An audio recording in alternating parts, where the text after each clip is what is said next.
YouTube? What's up, everybody? What's going on? What's up, Ants? What's up?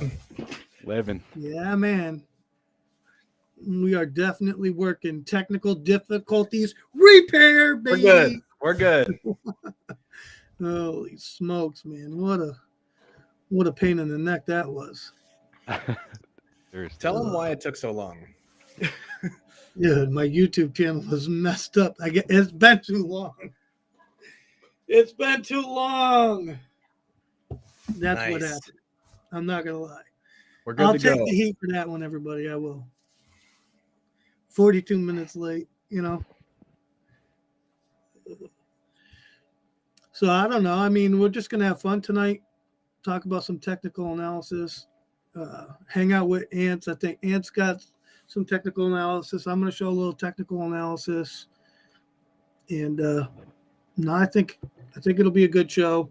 I think we'll have fun with everybody and just hang out. And I'm just here for moral support. You know, these guys are the geniuses here. Yeah, okay. I'm just another ape, you know, just chilling. So, if you guys want to, who wants to start talking? And here, let me do this. Start talking, and we'll talk about whatever you guys want to show and what you want to talk about, whatever, you know. All right. Yeah, I mean, that works. Super Steven was asking about the Gravestone Doji on the daily. Saying what? You don't think it looks good? You think it's looking bearish? Yeah. I don't know if one of you guys can share your screens. I don't know if Ants or Mediocre can share. Yeah, sure. I'll share my screen.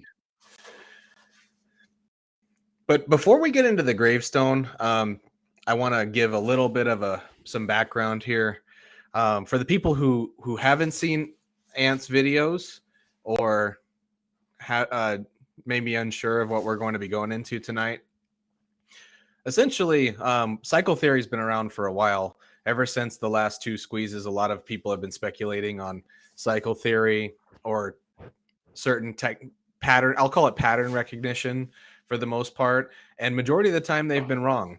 The reason that I was fascinated by Ant's Trades videos, though, and I brought him into my Discord, we've had great conversations, is because he not just put a couple patterns together, but there were so many coincidences that went beyond the traditional, I guess, cycle theory, which I was blown away by. And like, we'll talk about like the RSI coincidences, you know, it goes more in depth rather than just your, you know, the candle went here and it went there last time. You know what I'm saying? So I'm really happy to unpack that, because a lot of people say it all the time. We're going to all-time highs, but this, in my opinion, is one of the better theses for recent price action. So let you guys take it from there. Yeah. So I'll start with the Gravestone Doji. Obviously, it doesn't look great. I was saying before we were trying to go live, we were talking about it. I think that this candle would have looked. I would have been a lot more concerned if we came to the top of the trend line and this was the candle that we got. I would have said, all right, that looks bearish. I think we might be coming back down. We might see new lows. Gravestone dojis can be bullish. After a pricing downtrend, which is what we have here, a Gravestone doji can be followed by upside. And I'm not going to say that daily candles aren't important, because they definitely are. But we've seen, I mean, if you can go back and look for yourself, there's been Gravestone dojis that have led to upside, and there's been bullish hammers that have been followed by downside. It doesn't always happen. The candles usually will play out how they're supposed to. But I think this candle would have been I would have been a lot more concerned if this was up here. I don't know if you guys want to give your take on that. I have a couple things I want to show too. But yeah. Mediocre, what is your initial thoughts on a Gravestone daily candle close? Because you're more versed in technicals. I mean, we got that candle because, I mean, let's be honest. I mean, I believe there's manipulation. Of course. So it is what it is, right? They had to and I said this in my Discord, that we were going to close at 550. The reason why I said we were going to close at 550 is they were going to split the calls and the puts. And guess what? Guess what we closed? I mean, so I don't really pay no attention to that. Here's what I see. I'm gonna share my screen real quick. Let me. I'll stop sharing. No, you don't have to. You can still share it. I'll just turn yours off. Let me go to window here. Share this one. All right. So we got AMC here, and I'm just gonna go to the 4 hour because I want you guys to see this quickly. Now, I want to say this too, though. Technical analysis is it's common across the board for people to look at technical analysis, but Ant's lines aren't going to be in exact places my lines are, vice versa. But they're very similar and close, right? Like Doug's lines may be a little off from my lines. It doesn't really much matter. What matters though is, for example, let me fix my thing here. I care a lot about the 200 EMA. All right, and here's the 200 EMA. So for me, this 200 is extremely important. And as you can see, they pushed it down in the after hours here. We're sitting right on it. They want it to come down, but will it? I don't know. It may. If we break below the 200 on the 4 hour and they got enough pressure to push it down, maybe we do go down. But I find it unlikely that's going to happen because we're sitting above the 200 right here. So if you go back to the daily, which we just were at, the daily time frame, here's what I see. I see the candle everybody's talking about right here at the end of the day. And we're below basically the 50. You know, mine's the 48, but below the 50 moving average. I don't really care. I care about this 200 again. This 200 is sitting at $11. It says it right here, $11. The longer we stay below this, the more this 200 is going to drop. The closer this 200 gets to the stock price, the easier it is for us to push above it. And as soon as we push above that 200 on the daily time frame, it's game on. It's just that simple. And I encourage anybody to go look up the 200 SMA, 200 EMA, I don't care. Look it up, Google it, and you'll find out that this is one of the most powerful trading indicators in the market, period. And that's just what I see. So, you know, its technical analysis is great. I like it. It's not exactly the same as mine, but we get to the same conclusion. Why? Because we're breaking out of a downward broadening wedge here, number one. This 200 in my case is very important to be bullish. And we have the same thing here on the 4 hour. We're already bullish. We're trending up. Okay. And I know we're trending up because we crossed the 200. But if I zoom out, you can see it in the chart right here. It ran up. We got above this 200. We're bullish. Can they push it down? Yeah, but it's going to cost them a ton of money to do it. I don't see it happening. No. Mediocre. Do you have a fan in the background or something? People in the chat were saying they hear a noise. That's my computer, my desktop. That's a loud computer. It sounds like an airplane. Is it? What is going on? I didn't know that. Hang on. Let me see if I can't fix this real quick.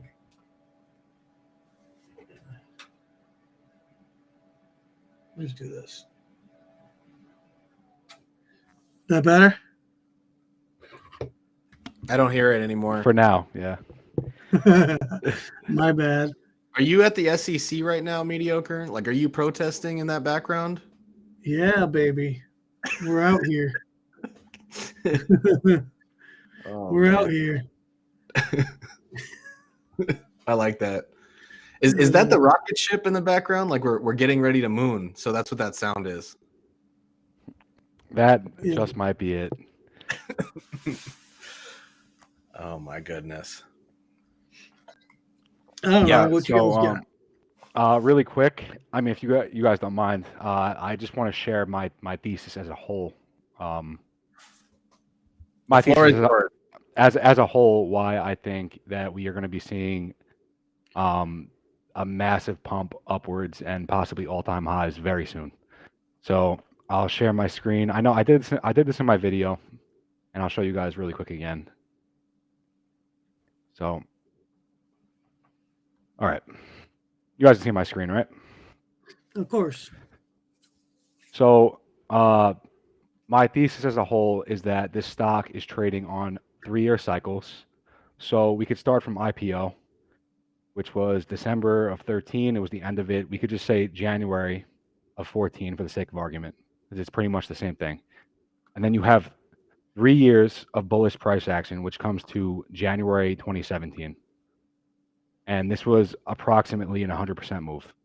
So January 14 to January 17, 100% move, bullish price action for 3 years.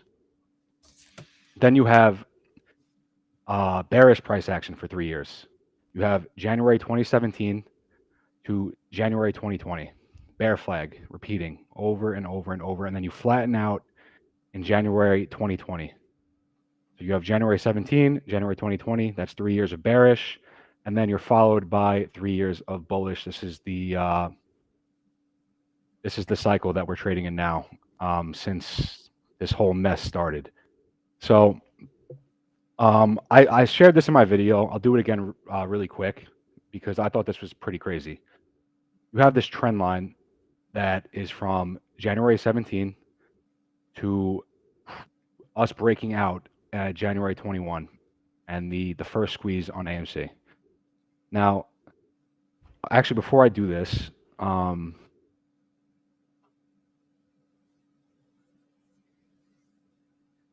these bars patterns are pulled from this movement. When you flatten out, when the cycle resets, because you have January 17 back here to January 2020, that's 3 years of bearish, and then you reset in January 2020, and this is the reset that you get. This is the movement that you get leading to bullish price action.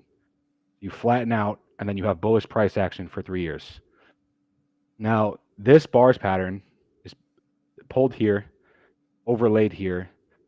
I really don't want to go into like the specifics of it, but if you pull up yourself, you could really see how the movement is very similar here. You have the W, you have this cup here, the shelf here. You have this wick. I think I have this locked, actually. I do. The wicks, the wick down here, the wick down, the wick up, the cup here, you have it here. Come down, right here, you come down, and you come up and you have a 2-candle top, right?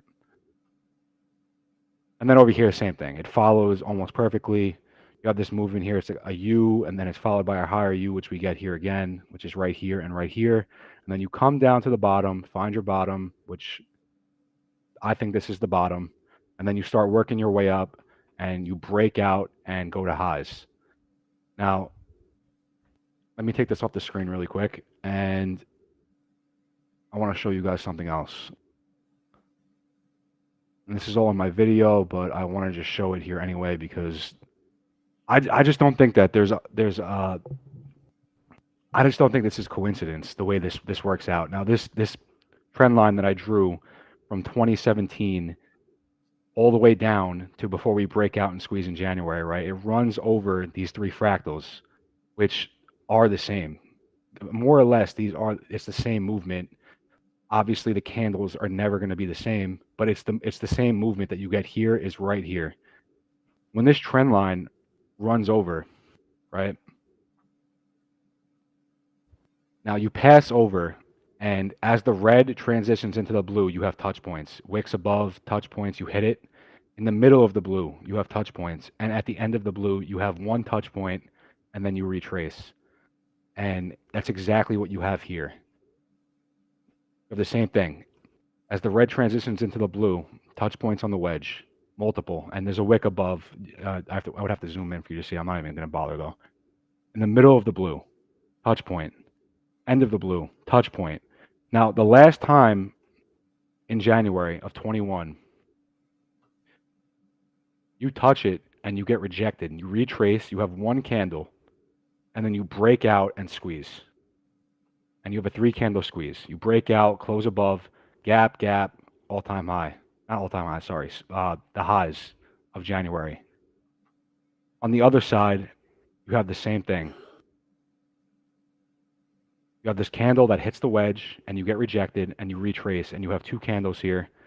I think on Monday we are going to have this candle here that we have in January, where you break and close above the wedge, leading to 1, 2, 3 candles of a squeeze. I think that's what's about to happen. Now I'm going to pull up the 4-hour now, and I want to show you something else.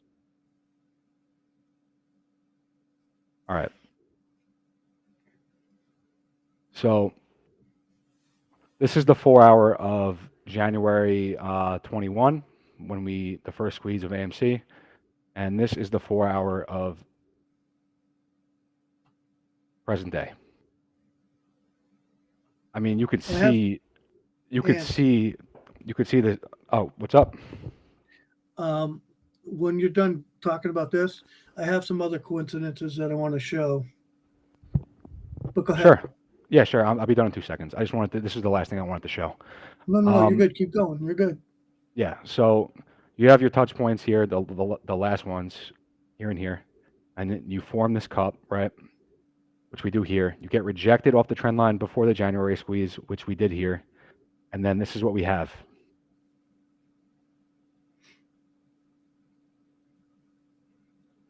I think on Monday, this candle that we have right here is this candle right here. I think on Monday we're going to double bottom. We're going to gap down pre-market to around 530, 535, somewhere in that range.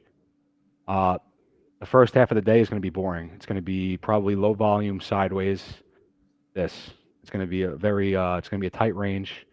Second half of the day, this is what I'm looking for, which this would equate to a close of somewhere around $6.50 to $7.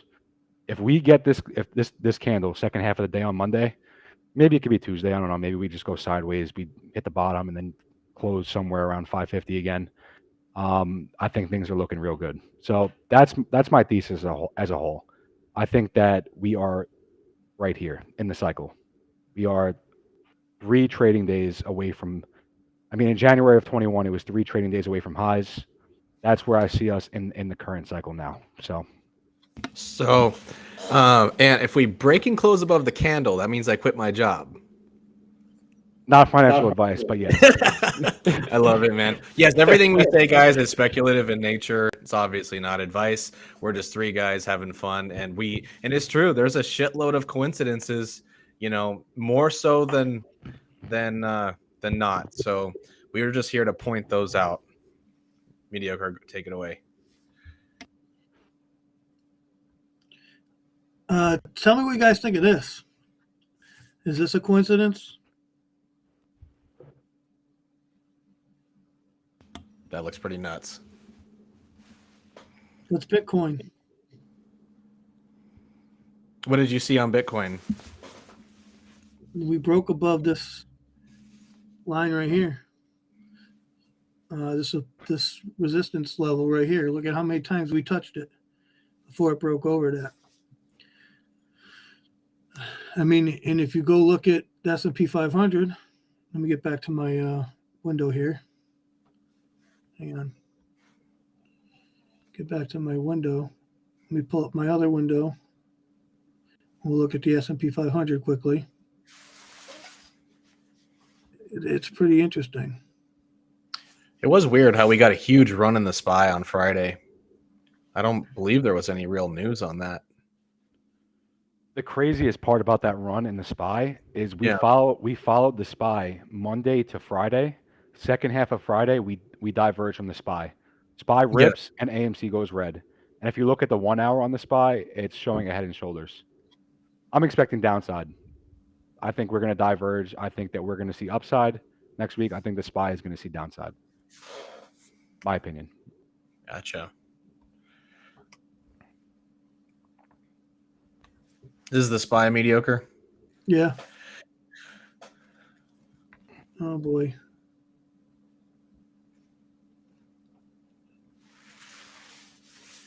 That's what I think. I don't know.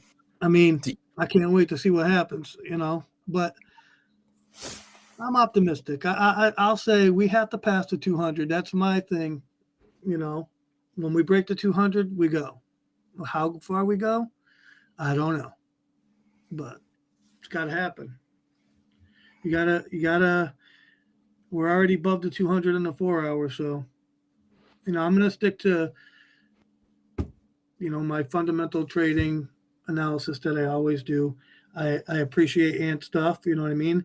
I like it. I'm not a big fractal guy, but it looks good. And everybody's entitled to their opinion, and the community should understand that, right? There should be no beef behind any of it. It is what it Nope. is. We have the same goal. We want to make money. We're all working towards the same thing here. There shouldn't be any beef between, I'm more of a fractal guy. You're more of a like indicators and Traditional. yeah, exactly. We're still working towards the same goal of making money. There's no need for beef. If we have different perspectives, that's fine. Right. Absolutely. He uses broadening wedges and support and resistance levels just like I do it. That's how technical analysis works because there's millions of people in the market using technical analysis. The same support and resistance levels, they may not be perfect, but they're close. And Right. It should be mentioned, mediocre, that bars patterns and all this, it's never candle for candle. It's never perfect. It's just following a basic pattern recognition. I mean, it is true. You can see it. He showed it side by side. I mean, you know, and the market is cyclical. It repeats itself over and over and over again. It does. It's computerized. That's what it is. That's what the market is. It's computerized trading, and it's all based off algorithms, and those algorithms run on cycles. I mean, you have different sectors of the market. They run at different times, and usually all of the stocks that fall under a certain sector will run in sympathy.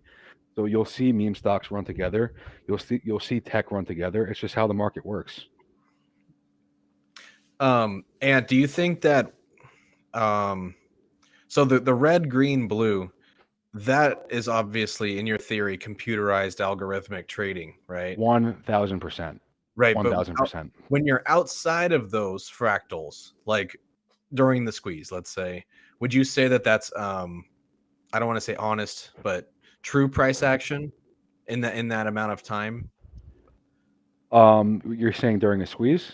Yeah, like the first week during the squeeze, or when does it cut off? I guess what I'm saying, like when does it go back to algorithms taking over back into a fractal? Like how long do we really get true price action for? I personally I believe as soon as you hit your top, once the top is found, I think it's back to the cycle. Now, as you're squeezing, obviously in a stock like this, it can get out of hand very fast. I mean, we know how manipulated the stock is, and we know the amount of FTDs there are, the amount of buy orders that just have not ever seen the lit exchange, and who knows when they will. If you're squeezing to that range, with the amount of people holding the stock, with the amount of people buying the stock on a daily basis, and the amount of people that will FOMO in during a squeeze, that kind of situation can get out of hand very fast, and that's why we saw the buy button removal in January, and why I think we're going to see it again. Right. And to be fair, there's no law that stops them from taking it away again. So I feel like we should expect the buy button to be taken away again. I do. I mean, it sucks that we could say that in a conversation like it's normal, like that's like a normal thing, and that's what I'm expecting. I would expect nothing less out of them to do that. It seems like they cleaned up obviously last Friday with all those options, and maybe because the options market did not want to be on the hook for anything, it would make sense that they would clean up that premium before letting it run. That seems like a more beneficial situation for them. Of course. Yeah, they don't want to let those calls run into the money, especially if they see this thing breaking to the upside next week. So this would not be going off of your theory. It wouldn't be a gamma squeeze because the options are pretty much off the table. This would be just a short squeeze. Exactly, which is why I think the algorithm slowed down on Friday. Which is that I think that's why we didn't get the that's why we didn't close at or near max pain. Mediocre has his own theory on that. I think that we would have seen an insane gamma ramp if we would have closed around that $7-8 range. Right. So that's why you're not tracking the June run, because that was traditionally gamma that occurred there. That, and because the fractal that led up to the January squeeze is the fractal we're following now.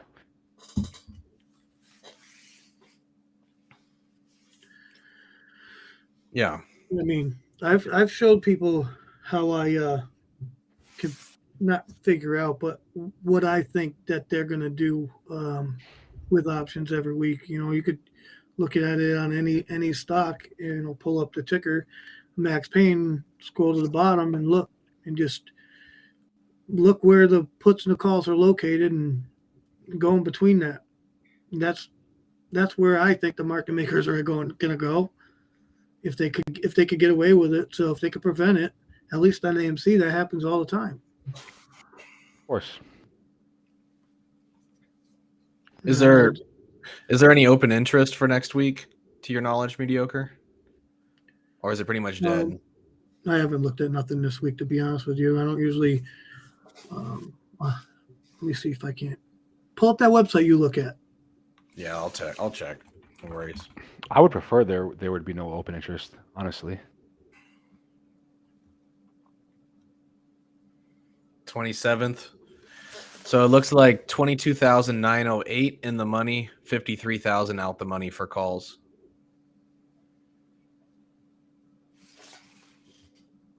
So I would say you'd have a higher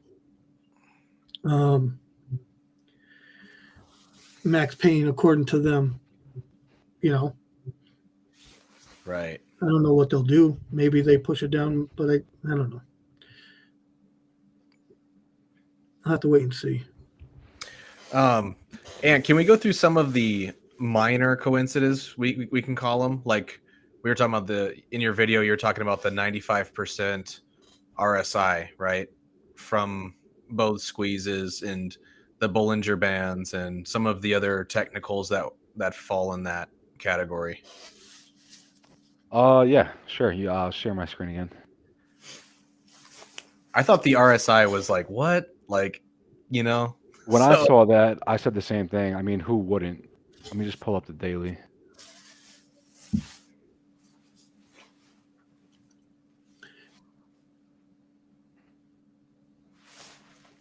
Oh, this was something that I thought was pretty crazy. And then this just goes to show that we're trading, this is computerized trading. Now, this is all of AMC's price action from IPO to present day. And in our January squeeze that we have here and our June squeeze that we have here, the RSI tops out around 95, 96. I was talking about this in my video, and this is the highest that we've seen the RSI ever on AMC, and it was on both squeezes, January and June. So I'm expecting, if we do squeeze again this January, we're probably going to see a top, and that top is going to be somewhere around 90, 95, 96 RSI. So if we do break out and see all-time highs, it's probably a good indication to exit any calls or whatever, exit any position you want to get out of around that area. That's as far as RSI. I'll let Mediocre talk about the Bollinger Band, since he was the one who shared that with me anyway. So you can I'll stop sharing and he can go into the Bollinger Bands. Here, let me pull that up. Give me a second.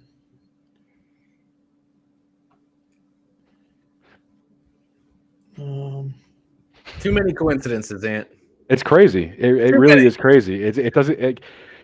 It's just there's so much lining up that I would just be surprised. I would be surprised not to see some crazy upside in the very near future. I really would. But I mean, we have to wait and see. It's the stock market, like nothing is ever guaranteed here. So, especially on a stock as manipulated as AMC. But if we're running on a cycle and it's followed for the past year, there's no reason for me to believe that it would stop following now. That's just my take on it. It's just like a lot of things outside of this are also lining up. You know, like you got possibly the debt ceiling being addressed. You have the SPY running out of nowhere. Last week, Bed Bath and Beyond squeezed for no reason at all. I called that in my last video. I said the memes were going to You get know. crazy this week. The SPY was going to get crazy this week.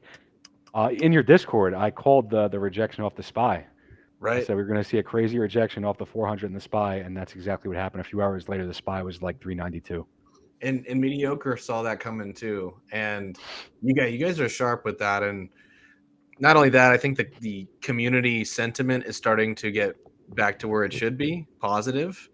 And on top of that, you know, the cost to borrow is through the roof. The short interest is still high as hell at 22%. It's almost like everything is starting to shift. The market is like short-term bullish at the moment. Yeah, I mean, I don't know.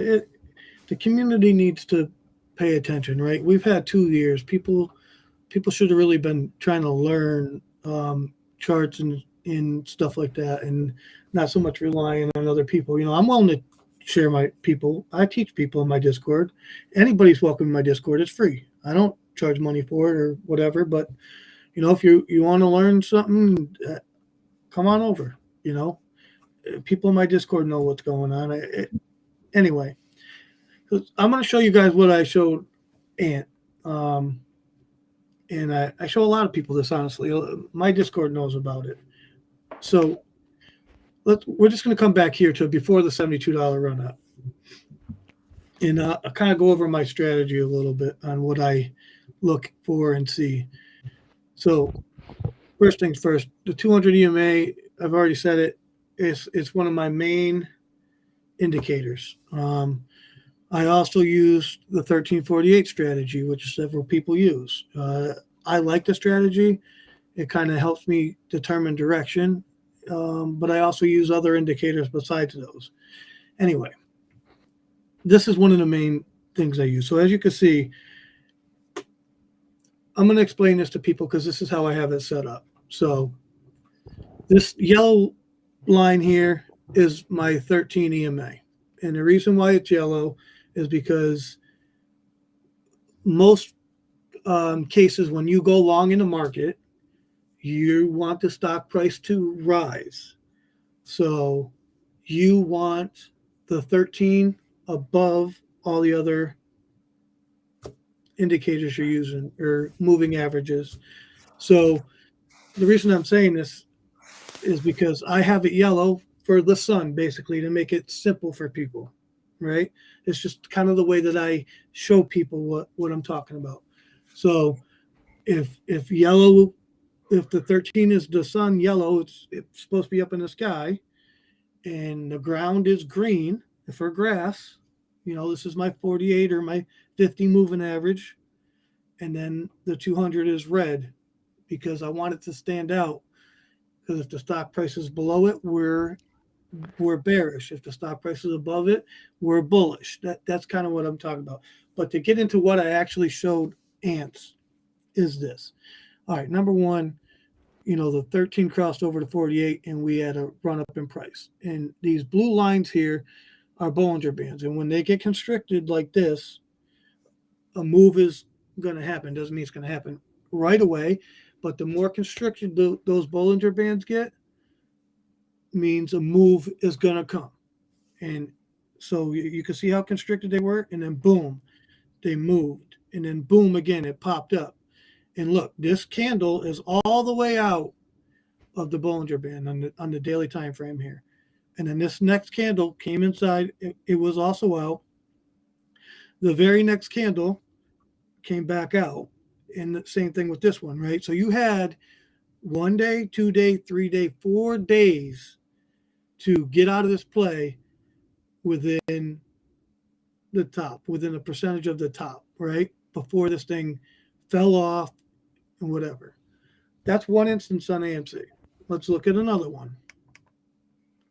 Here's the run up to 72. All these candles are outside of the Bollinger Bands. You see that? And you had 1 day, 2 day. That one went back in 3 days, 4 days. And this one's all the way inside. You had 5 days. Yes, you could have gotten out way over here as well. But if you just I mean, this Bollinger Band going to help you. It kind of tells you to move slow down as well as volume shows you that, right? Yep. If you use them together, that's just one of my strategies I use together.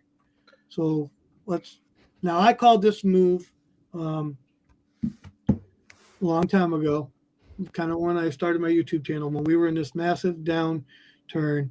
This move right here is the move that I called. And it's in my Discord. I have all the screenshots, all the stuff from my charting that I told everybody. And people were saying, oh, technical analysis don't matter. And I'm going to tell you, people who say that really don't know what they're talking about. Yeah, it matters. It all It for matters. sure matters. So here's another one. We run up out of the Bollinger Bands. Boom, this candle's out. This candle touches. What happens? That the $34 run right there I'm looking at? Yep, this is a $35 run that we went up to that they stomped out. Yep. So you could do this. Pick any ticker. You could do this. And this is what I'm doing here is basically called back testing. You could back test a 1348 strategy. You could back test a lot of different strategies. So if you are interested in learning technical analysis, you don't have to take my word for it. Throw it on a chart. Scroll back in time. Just like Trey said. Trey would be like, when in doubt, zoom out. He's right. Zoom out to a farther out time frame, and it tells you, Come back, like, Trey. Come like back. that. There you go, Steve. Oh, that's funny that we set that up, though. I do have one question for you on the Bollinger Band before you're done. Go ahead. Okay. Go back to when it's all super constricted. I guess you could go to now, right? Because it's right now it's extremely constricted. It's kind of constricted, but we had to move, so you're better off like hold on, let me go back a little bit. Like right here is pretty constricted. So hold on, we'll do this. Let's do all the way to here. See how it's constricted here? Yeah. Then we got a pop and then spread them out a little bit. All right. So right now we're out. We're ready for a pop. It's pretty constricted right in here. So now just because it's constricted, that's like an indicator of upcoming volatility, right? It doesn't guarantee it's going to go up. It just means it could theoretically constrict and go down, right? Like correct. It's just consolidation, right? We've been basically consolidating around this price for how long between here and here? That's a long period of time. You know what I mean? Yeah. That's really all it's telling you. So eventually there's going to be a move, and usually that move is explosive and big. And because the price action is above the gold line, the 13, it's safe to say that it looks like it is more likely to go up than down. Well, right here, let's look at the end of this run right here. Right there. Yep. It broke above the 13, okay? And now, the 13 has to cross over to 48. That hasn't happened yet on the daily time frame. Okay? But the stock price pushed up above the 50 EMA, and then it pushed down. Now we're below the 50 EMA now, but that doesn't mean that we won't push above it. And if we push above the 50 and we hold that, then the 13 will cross the 48, no doubt. That's technical analysis, and that's the only way, that's guaranteed to happen. So if the stock price gets above the 50 here, then the 13 is going to cross it. And then you're uptrending to the 200. Now it could happen. It could happen fast like that, right, or whatever. And then you also got the 200 at $11 and dropping. That's going to drop every single day. Every day, a few pennies every day. So you watch Monday. You check this Monday, it'll be like 1098 or 1096. And then Tuesday, it'll be like 1094, 1090. You know what I mean? So you do the math. If you know that, what I just told you, do the math. You can count how many days before it's at $9. And the closer this gets to the stock price, the more bullish it's going to be. Would you look at that like that's the last stop, like before a major move?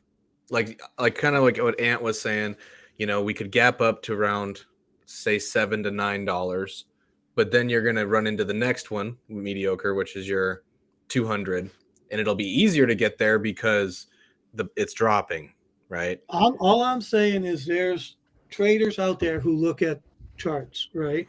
And there's people who trade on the 15-minute time frame, the 30-minute time frame, the 4-hour time frame, the daily time frame, right? Okay, so institutions and stuff like that, they look at the 200. They want to know a stock is going to be in an uptrend before they'll invest, right? So if we get above the 200 on the daily, you got a good chance you'll get investors involved, bigger institutions and such. There's no guarantee, but that is one of the things of trading. You know what I mean? Like, don't take my word for it. Yeah, you're saying it's essentially a signal to institutional investors that this company is turning itself around in some form or another. If 200 days is more bullish than the last 200, I see what you're saying. Right, because we're uptrending. We're trending up. What's the reason? Right. Right. And that's what traditional type of investors look at. They check PE ratios, all the fundamental stuff. But they also check this 200. This is a big deal. And I don't know.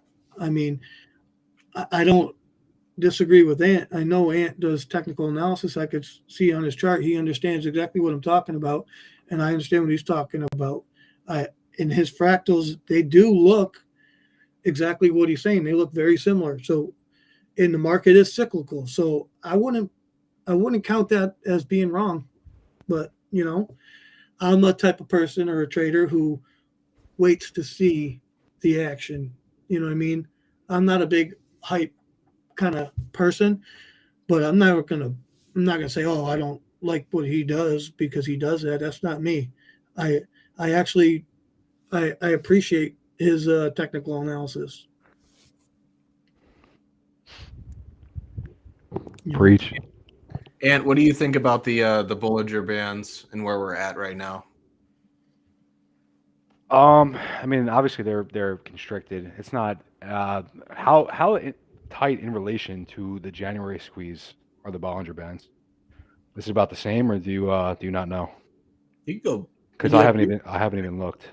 I haven't looked at it. Let me go back and look. I mean, it varies, anyways. Of course, yeah. And I mean, that can change very fast. I mean, those can just open up. If we see it a big was very move, tighter because there was a smaller move before the bigger move in January. Here, I'll go back and look real quick. We'll just scroll back here. Oh, boy, I messed up. Hang on.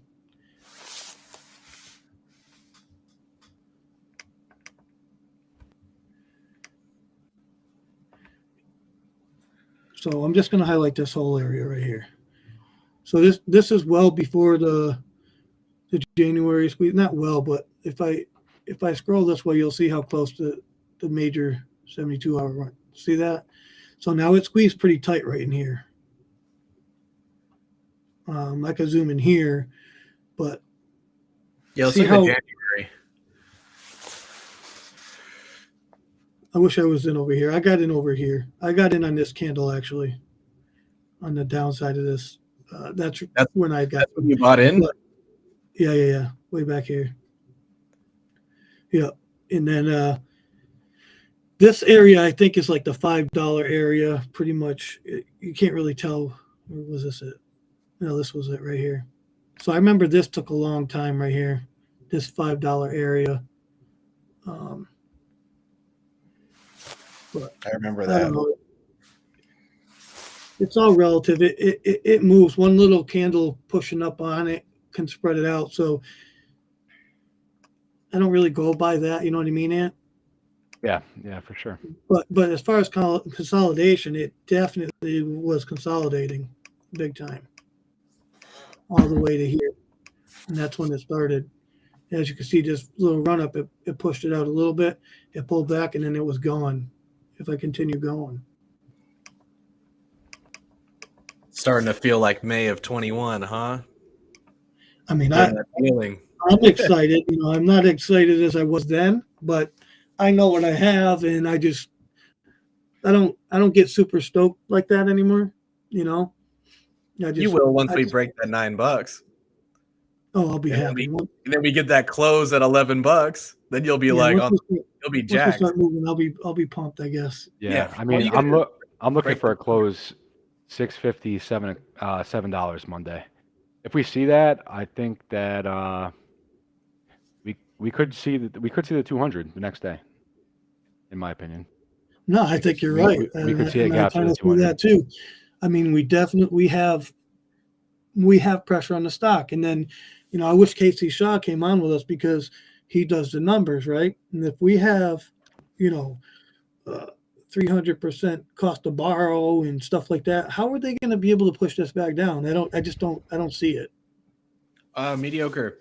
Can you tell Doc what the deviations you use on your Bollinger Bands? He really wants to know. Their standard 20. Here, let me go in and I'll look. I'll tell you.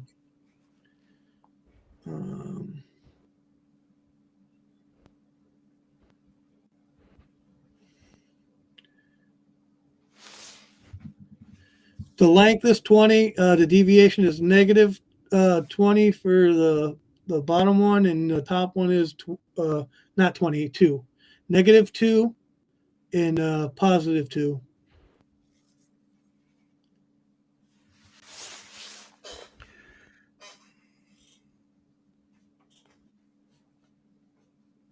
Nice. Get back to my screen here. You know, I use the Bollinger Bands to predict the March run up. I had a video about 5 days before the March run up to 35, and it did the same thing as you guys. I looked at the Bollinger Bands. I don't know as much as you guys do with TA, but that's all I knew, you know. And the video was called "Prepare for AMC Squeeze," but it was a squeeze to 35, so it was just a sneeze, you know. It wasn't the one we all are waiting for. It was still a pretty solid move. I mean, if you're prepared for that type of move, you can make some serious money. Yeah, definitely. Definitely. I mean, I try to make money every day. That's why I haven't been focusing a lot on AMC lately. Not that I don't love the stock. I mean, I love the stock. I love the community. It's great. But I'm a trader. I trade every day. I try to make money in the market every day, you know. And if you're holding AMC, you're really not making much money. So you gotta. For me, I'm not gonna sit here and stare at a line and not have any money. You know, I mean, I hold AMC. Everybody knows I hold AMC because I'm very open about what I do. My Discord is an open book, so people will tell you I'm a very open on my position, and it is what it is. So I hold, and I trade my stocks every day, whatever I find moving. I don't sit here and twiddle my thumbs. I ain't got time for that. Wait, so you're not all in on AMC? This isn't the only stock in your portfolio? Absolutely not. It's a big one. I have, you know, a good amount, Yeah. I'd say. Well, You know my position, so yeah. you know, I mean, is it a fair amount? No. You need more. Okay. I see how the only we're doing. regret you're gonna have is that you didn't buy more. Yeah, right. But Ants Trade. So tell us a little bit about yourself. Like, how did you get into AMC? Have you been holding for a while, or how did you get involved in the community? Honestly, I bought in May of 21, prior to the squeeze. I was kind of following the events of January. I watched the whole situation unfold, and I bought in May of 21, and from there, you know, I've just been here. I've just been watching the chart, trying to figure out what exactly is going on. And yeah, I mean, I think I finally have come to a conclusion. And I think my theory is pretty solid. I mean, if someone can refute it, and tell me like what's wrong with my theory or some holes in it, I'm all ears. I try to not be so what's the word I'm looking for? Biased. Confirmation bias, yeah. Yeah, yeah, of course. Like I looked at it over and over again, trying to see like where I could be wrong, and I haven't found anything. Like I'm trying to be open-minded to other possible scenarios. But just I mean, my whole theory here is based on just the fractals alone. Obviously, technical analysis is important. All the indicators, the Bollinger Bands, the moving averages, everything. That's all important stuff to know. But another important thing to be aware of is that the stock market is not what it was 50 years ago. Yep. This is computerized trading now, and it's run by algorithms, and they do tend to have repeating cycles, and that's just where I am with AMC. So I got a question for you. One of you guys, can you guys pull up the chart on AMC? What do you yeah, want to see? sure, I'll pull it up unless Okay. mediocre wants to. There's a moment, that I wanted to Oh, ask go ahead, you, Nate. All right, Go ahead, Ants. yeah, I got it. because it kind of fits what you're talking about. Okay, Shoot. so I believe it's in November. It's at the end of the wedge. Yeah, right there. Okay. Yeah. And because you follow it so closely, you've been in it for a while, and the fractals, I don't know if it matches up with the green, red, blue. But did you think in that moment that we could have broken the wedge in that time in November before we went down? To the upside, you mean? Yeah, like did you think that was possibly the start of the next squeeze at that time? I thought it could have been for sure. Just the same way I was following this here. I was looking at this very closely in comparison to this. So Because it kind of looks like it, it at first does. glance It does. before the breakdown. Yeah, yeah. You have your peak here, you have your peak here, and then you have this trading up here in this range. This was a lot faster because of the whole situation with the buy button removal. But yeah, you come down to the bottom, right, and then you form this little cup here, which you do here too. Yep. And then you have some ups and downs, but you work your way back up to the top trend line, and then you have some. It's like a U, and you pretty much get the same thing here too. There's ups and downs, but it's more or less like a U-ish pattern, and that's kind of what you get here too. And you get some ups and downs, and on this this run here back up to the top of the wedge, I thought this might have been it. Right. It looks Because like that would have been it, but it then we got does. rejected. Yeah, and then we come down. That hurt. I'm not gonna lie. I lost a decent amount of money here. That wasn't. That, yeah, that kind of sucked for me. But life goes on. You live and you learn. A year later, I mean, here we are. And now, just because this flag here looks similar to this, I mean, this is a lot less significant than a full year of trading. I mean, this is a year plus of trading here, and this is what I'm comparing it to. I mean, I've showed it in my videos, like the comparison. It's very, very similar. Oh, I mean, And it really is. another, I mean, another, I'm not a fractal guy, and even I can see it. Right. I'm yeah, impressed with it. Like I've seen hundreds of fractal videos, but they didn't show it as well and break it down. The thing that strikes me about these fractals is how they transition from green to red and red to blue. They're identical. Yeah, but what they amazes me all even have a more than top. that, It's more or what less you have. amazes me though, is he didn't take and cut or stretch or do any crazy shit. He just Yeah. took the chart and laid it out there. Yeah, it was just straight up. I took bars patterns from here to here. I put it here. I took it from here, here to here, put it here, and from here to here, and I put it here, and it lines up very similarly. And I mean, and you can see here, it's more or less a U, with three U's. You come to the top, and you come top, bottom, top, top, bottom, top, top, bottom, top, squeeze, and that's what we have here as well.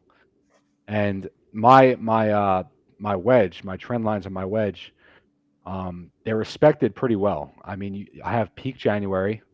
You have support. You break below here for one candle, come back above. Same here, support, and then you have how many trading days are we on this bottom trend line here? I mean, 1, 2, 3, 4, 5, 6, 7, 8, 9, 10 days pretty much trading. I mean, this is like, if that's not support, then I don't really know what is. And then on the top side of it, you have your June peak, and then you have 1, 2, 3, 4, 5, and then your retrace here. And I showed the fractals earlier, where I think we are. I think we're right here. I think this thing. I mean, of course, this thing can They could come back extend it out down. a little bit. Yeah, Yeah. of course, this can come back down. Of course, we could find a double bottom here. We can come back down and maybe trade in a falling wedge, catching support on the bottom of on the macro wedge, and then But eventually break out. I just don't think it's likely. I don't think- either, and I'm going to tell you why. Since we're talking about that, and it's because if they did that, what happens to the 200 EMA on the daily chart? The 200 you're talking about, the 200 might come close. It probably wouldn't come into the wedge, but it would be very close to it. I mean, you're talking about the 200 being at probably $7. Exactly. If you stretch And this that is to March. That doesn't sound right. crazy. Yeah, that just You doesn't can sound only squeeze if you took a car and you stuck it in a car crusher. You can only squeeze that car down so freaking much, and that's exactly where we're at. Yeah. So my theory, pretty much here, and I mean, I showed it in my videos and I explained earlier in this live stream, is that these fractals are following almost to a T. Now the market is gonna deviate. You're gonna have very red days. The S&P is gonna be very, very red some days. It's gonna be very green some days. You're never gonna have candle for candle. Like, I'm not gonna pull this bars pattern and it's gonna line up perfectly here. That's never gonna happen. But Yep. the overall similarities are strikingly. It's there. I got So- something in the Yeah. chat. Yeah, I got a question Mediocre. too. You might have a question. Yeah, I got a question from chat as well. They want Ant's opinion on ape. I've been getting this question a lot. I knew you were. I told you. Yeah, like 90% of my comments on my videos is people asking about ape. And I mentioned this early in the live stream as well, that different sectors of the market, they run in sympathy. You know, meme stocks are going to run with meme stock. If AMC runs, BlackBerry, Nokia, Bed Bath Beyond, Mullen, GameStop, they're all going to run. Ape is going to run as well. You know, there's an do I know ETF, how? right? A meme stock do I know ETF how? thing. I actually did not know that. I'm not sure. Oh, I'm telling you, there is. I seen it. I can't remember the name of it, but I'll look it up after. I'll give it to you guys. There's an ETF with meme stocks in it. Yes. I will say there's not a lot of historical data here for me to say where this thing is going to go to. I will say that this looks like a inverse head and shoulders to me. I think that this thing looks like it's ready to see some upside for sure. It's obviously going to follow AMC. Now, if AMC decides to run 500%, does Ape run 500%? Probably not. But I mean, it's going to run. It's going to run with it. It's going to see major upside as well as AMC. I'm not going to sit here and tell you where it's going to go to, because I have absolutely no idea. There's not enough information here for me to tell you where this thing is going to go. But if AMC runs, nothing can be promised, but I could say not for sure, this thing is going to see some upside too, as well as AMC, if AMC runs. Yeah, I agree with you. And I might be wrong on the ETF. There's a fund with a group of those stocks in it, and I don't know what the purpose is, but I was looking at that 6-8 months ago. I can't remember. But no, you're right. I agree with you. Ape's probably going to run up a bit. I got a question from chat when you're ready. Go ahead, Yeah, shoot. Ape Blazin says, because we haven't done this comparison, so what is the difference in volume between the first green, first red, first blue, and the second. The Maybe we first can do volume green. comparison on the first green, first red, first blue. Yeah, maybe I should pull up a split screen for that.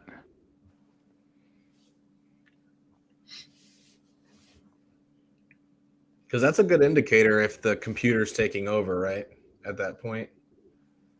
Yeah, I mean you could probably argue that. I don't see why. Let's see here.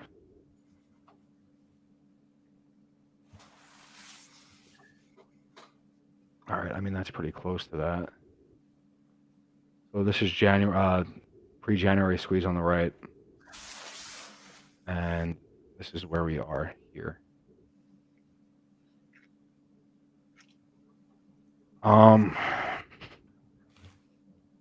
Is there any way for me to pull this volume profile up? I'm not sure. It's kind of hard to see. See the thing about the green, and I actually tried flipping this, just because this little part here, and I mentioned this in my first video, kind of threw me. It kind of threw me. How's what? Does that help? Yeah, that helps. What? Are you screen sharing right now, or is this me?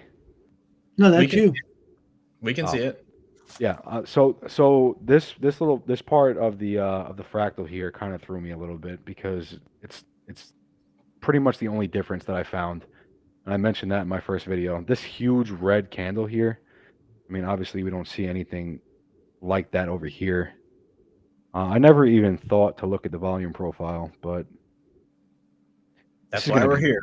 This is going to be very hard to analyze this, because these candles are just so small. Let's move to the red. Yeah, let's go to the red. That's why I'm not. Can I just say it may not line up, because you got to remember, like right now, we're kind of in a bearish market where we weren't back then. Of course. We weren't in it's good to check economic problem. Yeah, I mean, this is something I never even I never thought about. It's not a bad idea. I wish I could pull this up a little bit. It's making it a lot harder to to see. It's okay. I mean, because if we're making the argument that the three fractals are computerized, that possibly that has an impact on volume. So I see the volume profile should probably look the same, but then again, does it really have to? Who knows? I would probably think that it doesn't, but I don't know. I don't think it would either, personally, but I mean, yeah. I think the main thing here is that, I mean, they look they look the same. And I don't think that could be argued. That if somebody could argue me on that these fractals don't look the same, then I'm all for it. But I mean, you can kind of see here how you come down. You have the shelf, wick down, wick up here, wick down, wick up here, the cup here, come down, up. No, you have the same. What's your opinion on Wyckoff?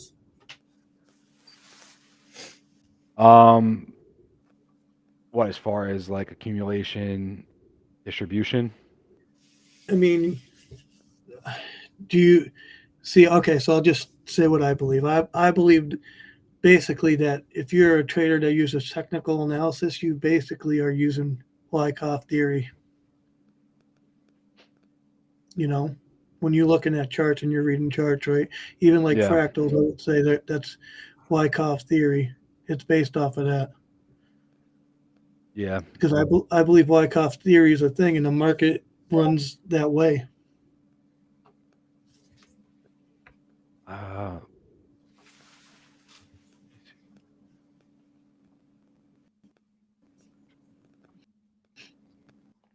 Huh. Yeah. So these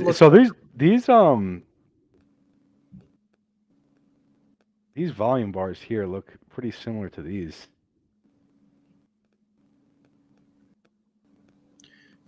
Or am I bugging a little bit? No, you're good. They do look similar. That rapid spike, maybe because it's an uptrend. Yeah, I don't know. I personally, I don't think the volume is gonna match very well. That's gonna be something very hard. I mean, I could look into this in my free time. I could really Nah, don't sit there, worry. and that's just something I don't think is gonna be very relevant. Yeah, I don't cool. either, because you're talking two different time frames in Yep. last year, for example, we weren't in the same economic situation we are this year. Just retail doesn't have as much money as they had, in my opinion. So I think that the buying volume is basically buying pressure and selling pressure.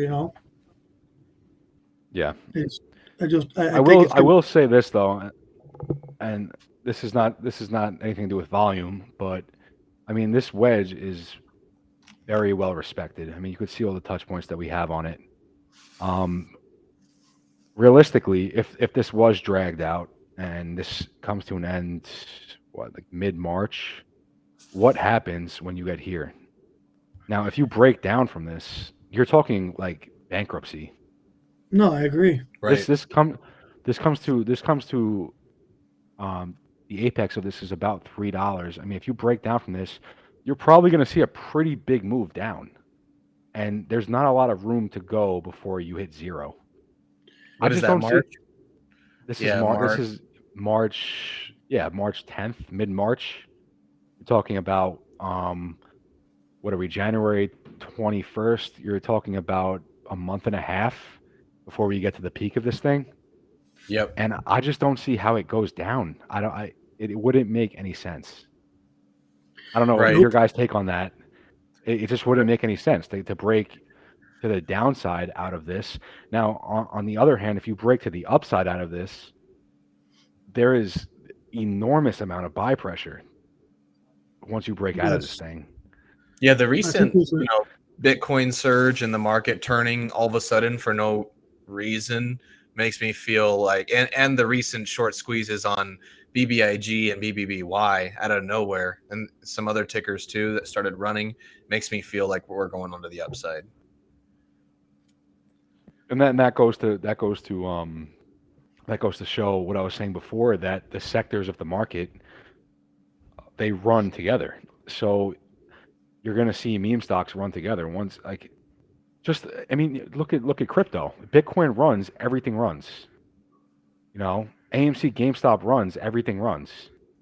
That's just the way the market works. So All right, so mediocre. Do you want to talk about the thing that everybody's been waiting for? Let's talk about the all-time high. are we talking about MOAS type situation or a leg up type situation? No, the leg up, like the comparison of, I believe you had it. It I could was at show. Fibonacci levels, right? Yeah, I'll pull them up if you want, Yeah. and he could speak on it. Then we'll go Unless from there. he wants to share his screen. no, go No, ahead. you keep it. Yeah, Okay. I like this view. Well, not the bars pattern. I'm so used to. You got it pulling that already up. all set up and everything. Yeah. So this was January, taken from All this. right, so I'm just going to say, just like every other technical analysis person that I know, we're using Fibonacci levels. Okay, so I could tell you that Ants trades price target is basically kind of the same as D Mello's price targets. They're the same, right? And it's based off of Fibonacci, which most uh, traders, technical analysis traders use. I just wanted to put that out there. Yeah. Yeah, and I could just really quickly recap why I'm looking at the 130, 140, 150 level for the next leg up out of this descending wedge. If you look at January's run, which is taking from the bottom to the top to the bottom of this, you're approximately you're actually a little bit more than halfway in between the 2618 and the 3618. Now, I mean, you could probably also argue this might have made it to the 3618, barring buy button removal. But I mean, you could also just let's just be safe and say, okay, on this leg you come halfway up between the 2618 and 3618. Now, I mean that's January, and then we could look at June now, which is taken from the bottom to the top of the January move, back to the bottom here. This comes up to the 3618 on the dot. That's man, that's weird, man. On the dot. I mean, you're a little bit above it, but it's right there, and then that's your top. Now, I mean, looking at the RSIs too, you have a RSI tops out at 96 in January, RSI tops out in 96 in June. Both of them, well, June comes up to the 3618 on the dot. January comes somewhere in between the 2618 and 3618. And then from there, you could probably infer. Now you take it from the bottom here to the top of the June move. Let's just say the bottom's in for the sake of argument, and this is the bottom here. Conservatively, you're looking at somewhere halfway in between the 2618 and the 3618, which is going to bring you around 125. I think we're probably going to be somewhere in between 125 and 145, somewhere in that range. I don't think this thing is going to go past 150 on this leg up, personally. And I think at the bare minimum, we're looking at 110. We're looking at a top somewhere in between 110 and $150 on this run. Now, using the knowledge that we saw with the RSI, if you see the price action shooting up past the 2618, somewhere in between the 3618 up here, and you have your RSI completely on fire at 96, it's probably safe to say you're at the top, and that's a good indication you should probably get out of whatever position you're looking to exit. That's just my take on it. So a lot of it is determined on how hot the RSI is too, right? How overbought it could be at that point. Yeah. And yeah, I mean, like I said before, and I could just really quickly pull this up again if someone didn't see it.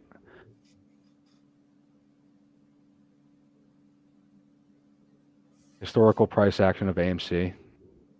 On your January and your June squeeze, you're looking at a top. Your top was hit around 95, 96 RSI. It was about the same on both of the runs. So if we do end up breaking out of this, and you start seeing price action get crazy, and you're at all-time highs, and you see the RSI up here in this 95, 96 range, that's probably an indication that the run is over. And that's why technical analysis is important, because you get an idea of how something is overbought or oversold, at least, regardless of how high it goes. Overbought, oversold is a great indicator. Of course. I mean, if you're not using technical analysis, and you bought shares here yesterday, and you don't know anything about TA, and this thing just starts running, and you're just completely euphoric, and you're like, oh, it's just never going to stop. Like, how do you know when to get out? Maybe you don't, and maybe you come up here to 130, 140, the buy button gets taken away like it did in January, and then you just come all the way back down, and then you panic, and you're like, oh shit, and then you sell down here. Technical analysis is definitely important, and I think if we're looking at the next leg up in this cycle, RSI is something you should definitely be looking at, as well as Fibonacci. You should definitely be looking at your fib extensions and looking at the similarities between the runs. I mean, in my opinion, you're looking at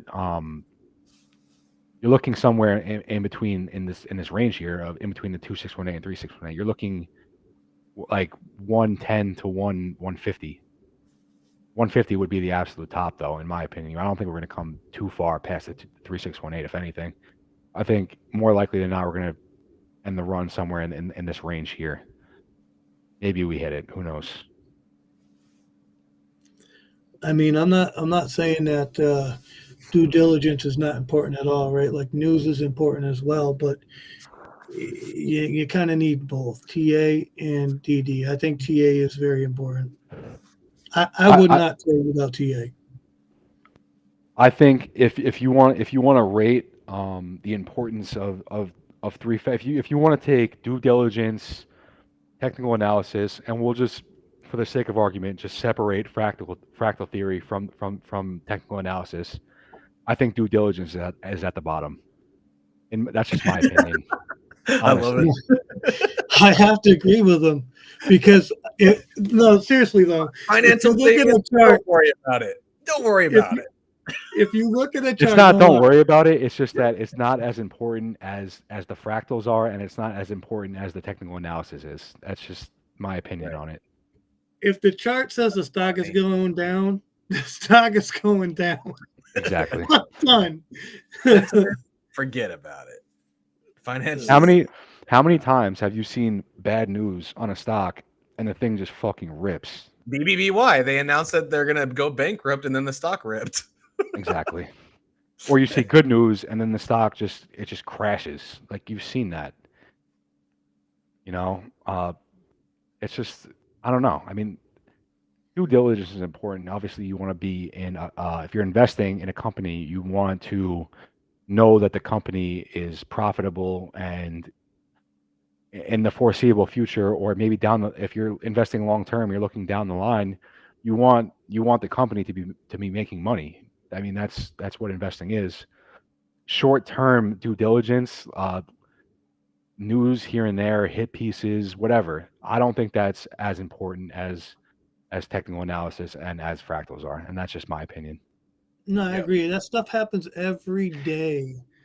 I mean, I got a channel specifically in my Discord for news and hit pieces, and it happens all the time, right? I'm not going to say any websites because I don't want them to come at me, but there's a lot of websites that strictly do hit piece after hit piece. You know, just I don't know. Yeah. I take it with a grain of salt. You know, there's data. There's some news and data that really matters, but there's a lot of news and hit pieces that don't mean nothing at all. Are we gonna see Casey Shaw mediocre? I don't know, man. He's invited. I haven't heard a word from him. It's okay. I'm surprised. It's still early in Texas, though.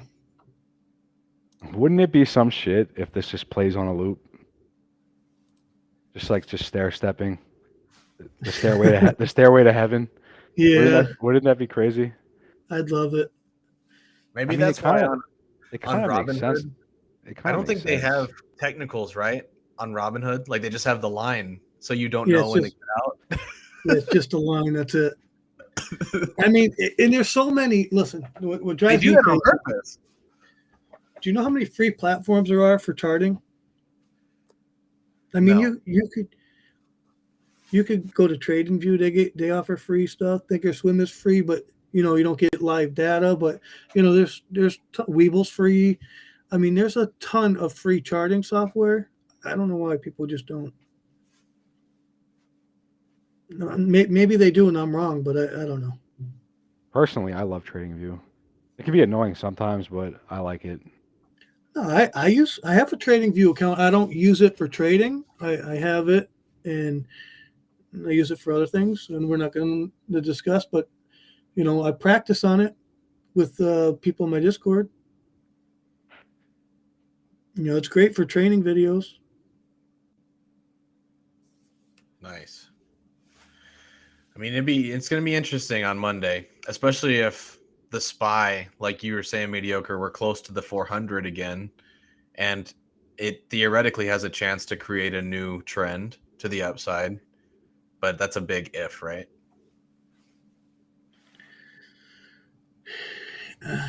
We got to break the 200, and I think we do. I mean, I think we do. It's been steadily climbing. Cost to borrow is really high. We still got 20% short interest. I mean, what can they do? If they can't borrow the shares, how are they going to push it down? Do you think we could still run even if the SPY is not green? Like, do you think AMC can still do its thing? I'll separate speak from on I that. do. I'll speak on that really quick. yeah. So I have the 4 hour of the SPY over here, and then I have the 4 hour on AMC. We followed the SPY for all of last week, and then the second half of Friday. These are 4 hour candles. The second half of Friday, all of a sudden, the SPY just starts ripping, and we go red. Um, I think that's pretty significant because I think that we're looking at upside next week for AMC, and if you look at the 1 hour on the SPY, you're looking at a head and shoulders here.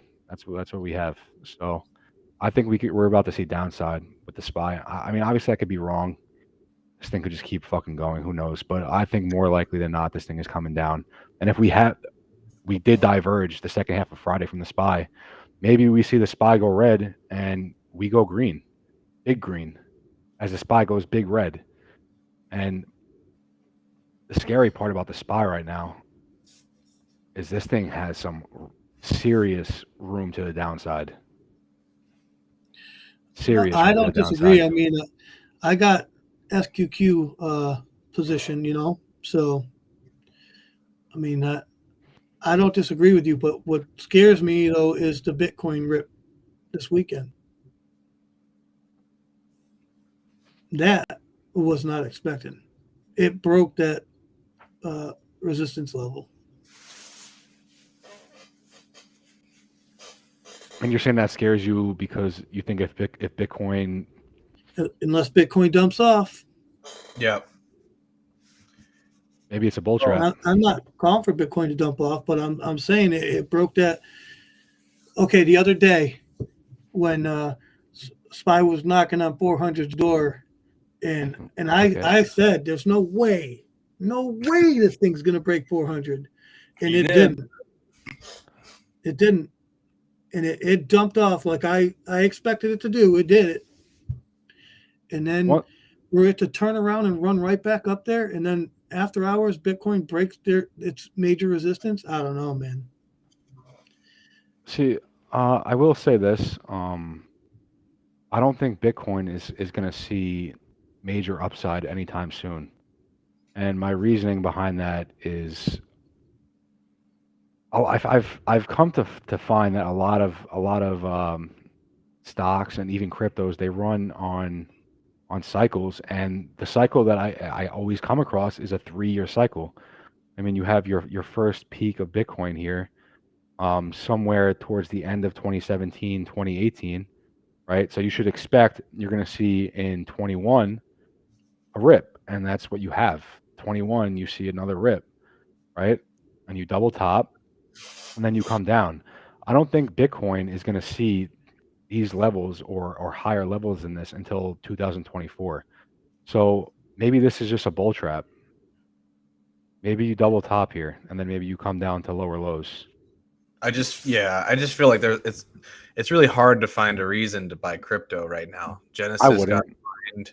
I'm not interested at all. I mean, They're just laying off people left and right. Like, man, Maybe a it's year hard. from now, I would say, yeah, I would be interested in buying some crypto, but definitely not right this second.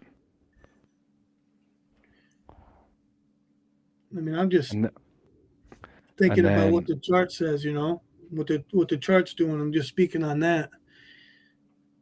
I wasn't expecting it to happen that way. That's what I'm saying. That's a massive green candle right there on the left. this is what I'm expecting Monday. I mean, I showed you how closely the fractals align, right? The green, red, blue, the pre-January green, red, blue that leads up to the January squeeze, and then our breakdown over here from November, from the flag in November, the breakdown, the green, red, blue, and this is for you're looking at the past. This is a year plus of following this fractal on the left, almost to a T, and where I think we are. Specifically, where I think we are is this candle right here. I think that we're going to double bottom here, just the same way we did here. I mean, you find your bottom pre-January, and then you come up to the top of the wedge and get rejected, and then you find support like we're doing now. We're finding this support here. I think what's going to happen on Monday is we're going to gap down to around 530, maybe 525, right? Yep. You double bottom this, and then I think second half of Monday, you are going to see this absolute boom candle that breaks you out of the wedge, and you see it close somewhere $6.50 to $7 on Monday. Now, in saying that, and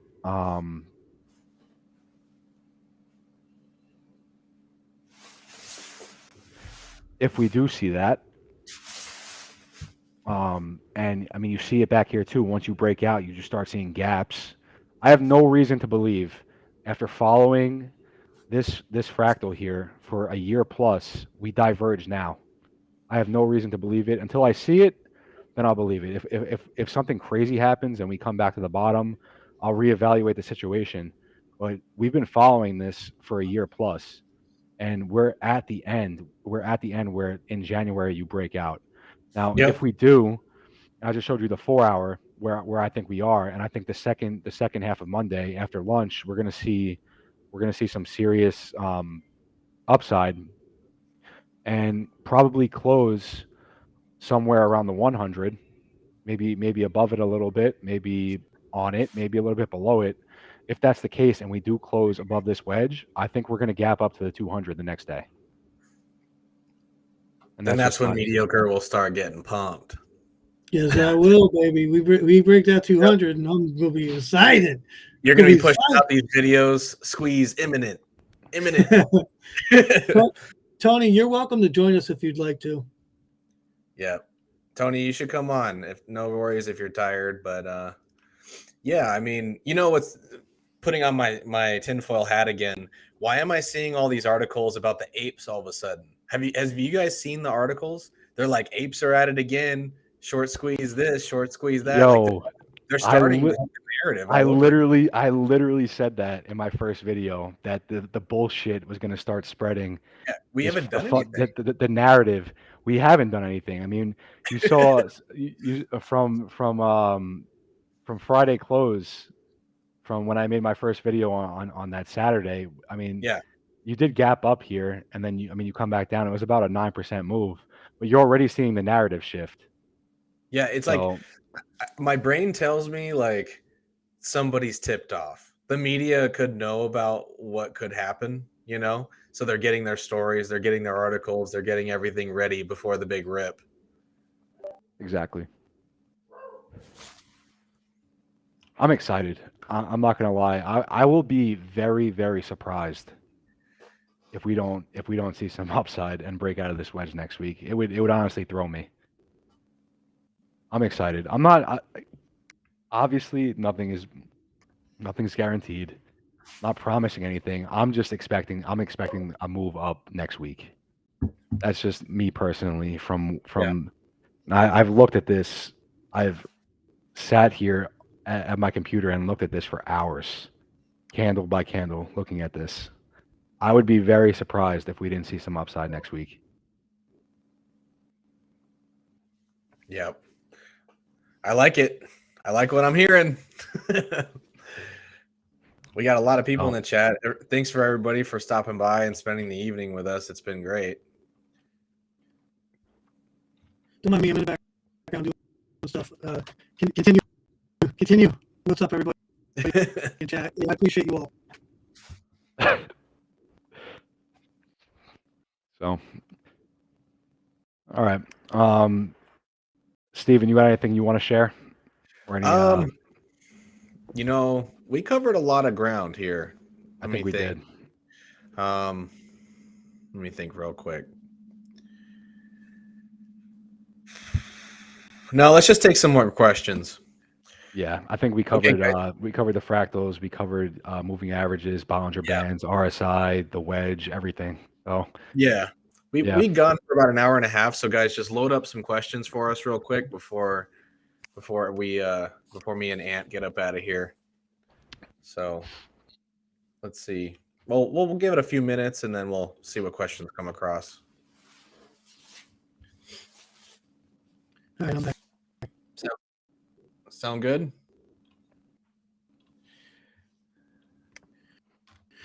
What do we got? Is my audio good, Ants? Yeah, you sound good. And Because guys, me, you could just call me Ant. Like, my channel is Ant's Trades. My name is yeah, Anthony. I go by Ant. You can just call me Ant. nice. I knew it was Yeah, Anthony. I knew it. we got another Anthony in the community, Tony De Niro. Sounds Anthony. like he's like in the mob or something. Yep, Tony he is. De Niro. Sounds like a mobster. I call him the FUD buster. If you put out bad information, he will bust the FUD. I actually sent him I like that. link to join. I mean, if you anyone want. and So if he wants to anyone in jump the in chat, here, I mean, feel free. I mean, if you see a hole, if anyone sees a hole in my theory here, I'm open to I'm open to hearing about it. I mean, I like that. I've looked myself. I've questioned myself. Like it's just it lines up way too perfectly for me to believe that we don't see upside here. So if anyone Yeah. has any, I think the main criticism is just like, hey, we've seen thousands of cycle videos, we've seen thousands of TA videos, and none of them have been right. that's the thing. See, That's- like that's everyone not is true. traumatized from all these other YouTubers and they're coming to me and like and just dropping their trauma on me like I'm doing a disservice to Right. them by trying to share my opinion. Well, I think it's the stretching, like Mediocre was talking about earlier. Like you do, your cycles are very straightforward, and you're not like you're not stretching the candles to make it look like your confirmation bias. You're taking it for what it is, and that's why I like it. I've seen some crazy videos, so Yeah, no, this is Yeah, not exactly. stretched. This is bars pattern here, here, here, and I just put it here, here, and here. That's what it is. Right, but you never. Okay, this is my whole point. You never touch the original chart. It's below it. You're just putting it overlaid so you can actually see it. Okay, you Yeah. didn't change anything. Yeah. You didn't stretch nothing. You didn't zoom nothing in. That got my attention.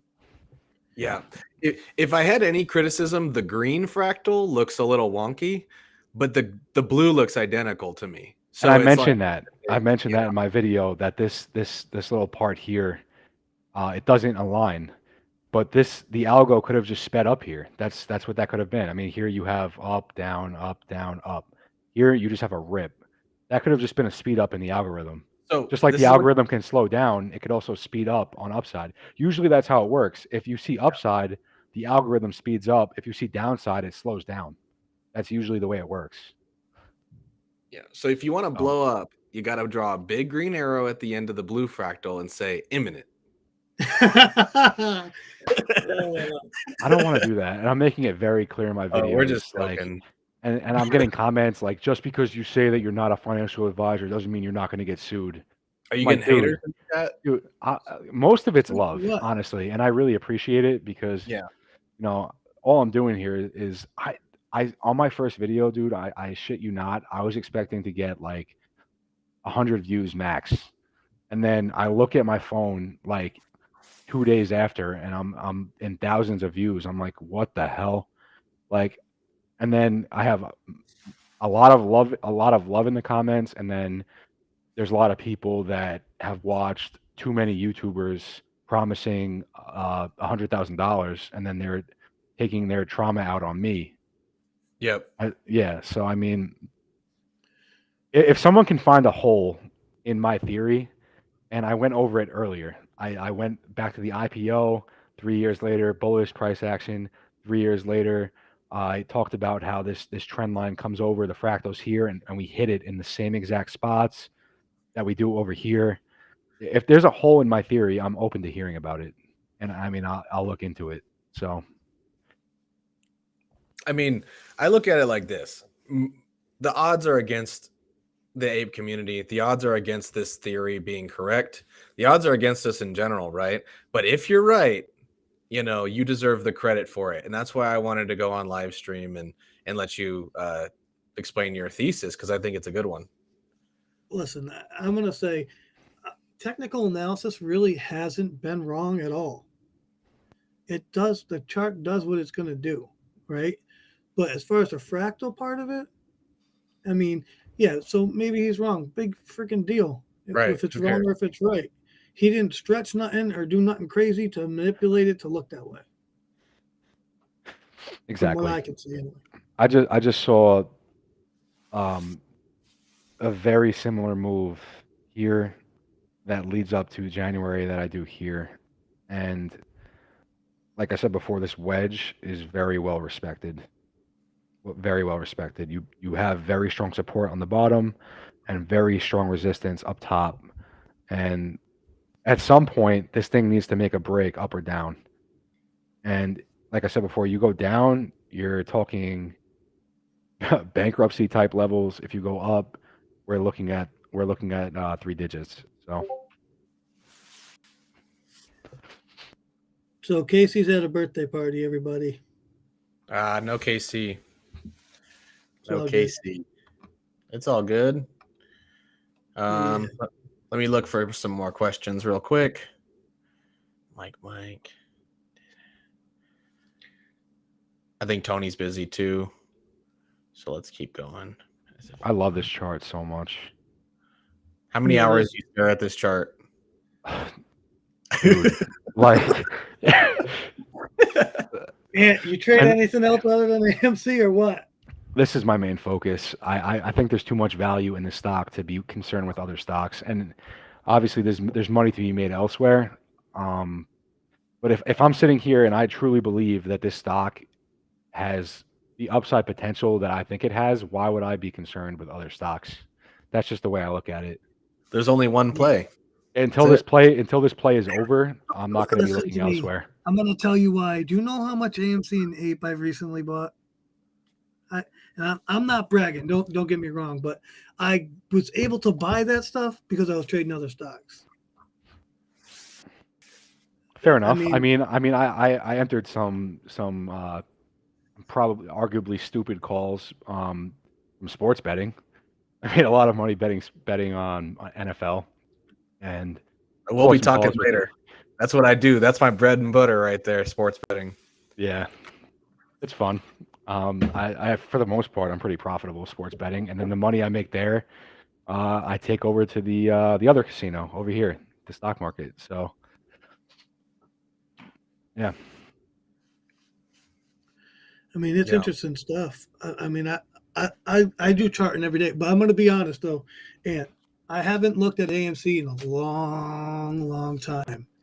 And I'm going to give a shout out to Mitch. Mitch is he's a good guy. He's in my Discord, and I get a lot of videos sent to me all the time. We look at this one, we look at that one, and I don't like to really do that, to be honest. I wasn't really going to talk about this, but so Mitch says, just look at this video. It's about technical analysis. He's like, tell me what you think. Is it possible? And then I had to talk to you. It's possible. Yeah. It's So- possible.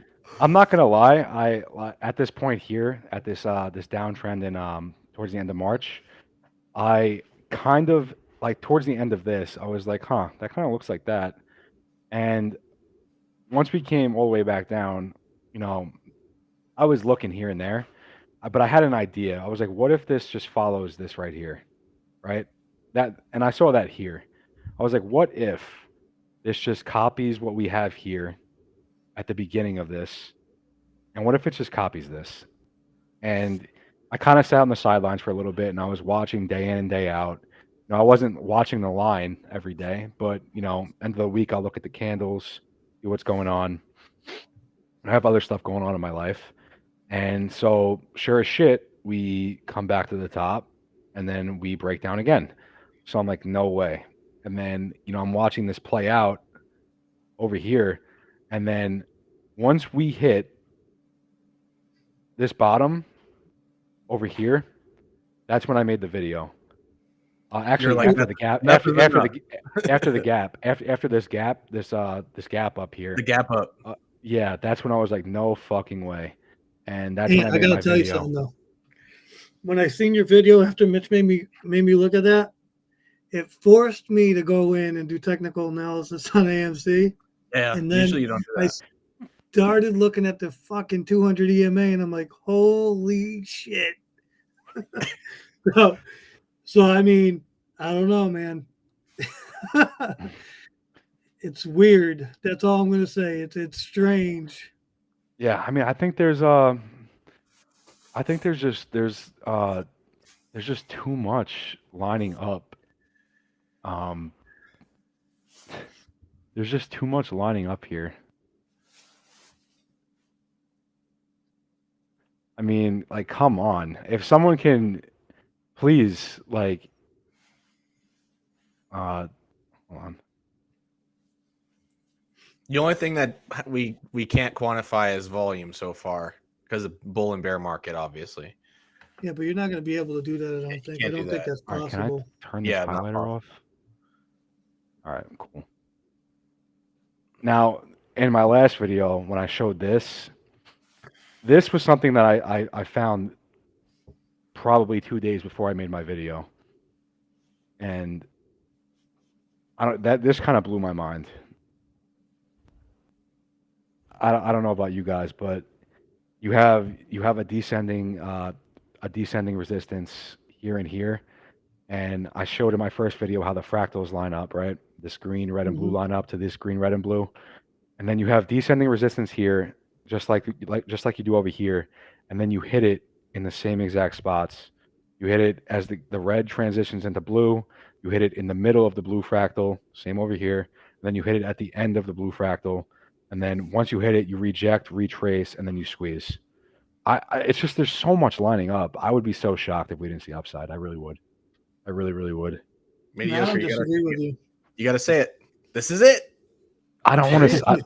I don't want to. Like, dude, I'm hanging myself by saying this shit. 2 Like, I know. weeks. I'm gonna get, I know, but we love you for it. if it doesn't happen, I'm gonna get so much hate, dude. It's gonna be brutal. Look, if it doesn't happen, Ant, no one's gonna remember. If it happens, you're the hero. I mean, they're gonna remember. They're gonna remember. They're gonna remember. I'm calling bullshit. They're coming for his head. They're gonna come for my fucking head. We gotta for defend sure. him, dude.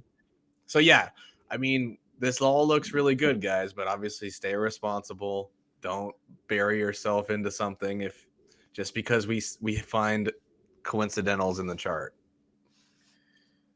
You guys already know that, though. We have a good crowd here. I'll say this, and this is what I'll tell people to keep in mind, right? We ran up to $35. What'd they do? They halted us and knocked us down. So, not saying that that's what's going to happen now, but I wouldn't put anything past these people. Does anyone know if the algorithm has the power to halt trading, or is that done by the stock exchange? I believe it's FINRA that can halt. Why does it always halt, but other stocks don't? It drives me nuts. You want to see some? This is like. Isn't there different rules? Mediocre per. Have you guys seen this? This stock? What is that? What's that? AMTD Digital. Dude, look at this. Look at this shit. $11. Let's count the days. 1, 2, 3, 4, 5, 6, 7, 8, 9, 10. What's the story on this one? 11, 12. 12 days. $11 to 2,500 no halt. What kind of shit is that? Exactly. What is that? It's ridiculous. Is that a Chinese IPO or something? Yeah. Oh. But still, like, what in the fucking absolute world is that? Look at the needle candle. Yep, that's the needle of death right there. Yeah, it is. Put a set of Bollinger Bands on that, and you'll see what I'm talking about. I pulled it up before. It didn't make any. I don't think it made any sense. Like the chart doesn't even show it. What is this? That's because the chart's not. It was so new. That's weird as hell. That was the IPO. Yeah, over here.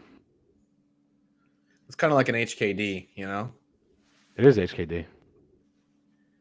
Tony says HKD is called Chinese money laundering. Good day. It was a good day. I mean, Tony, I wish I'd known about it. Could you imagine just loading up right here and then I knew about it. 2 weeks later, it's trading almost $3,000. Dude, mediocre. I knew about HKD, but I didn't find out till it was like 200. So I was like, okay, well, I can't buy it at 200, you know? I wouldn't have bought it at 200 either. And then it just kept going. Yeah, I mean, still wouldn't have bought it at 200 though. I had that's why I never mess with GameStop, but you know, and I don't knock GameStop people, but it's a different animal, you know. And what's your opinion on GME on GameStop? Like, do you think that?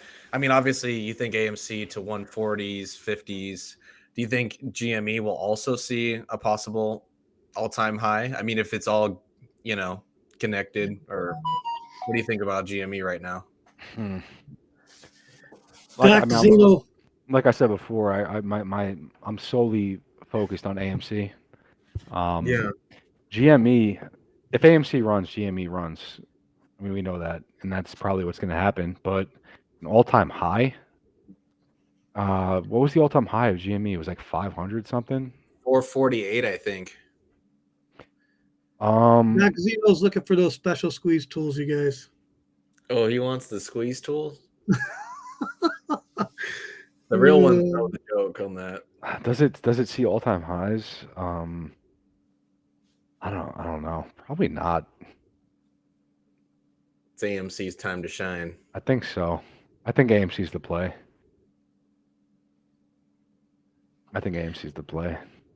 I do too. I think it was the play.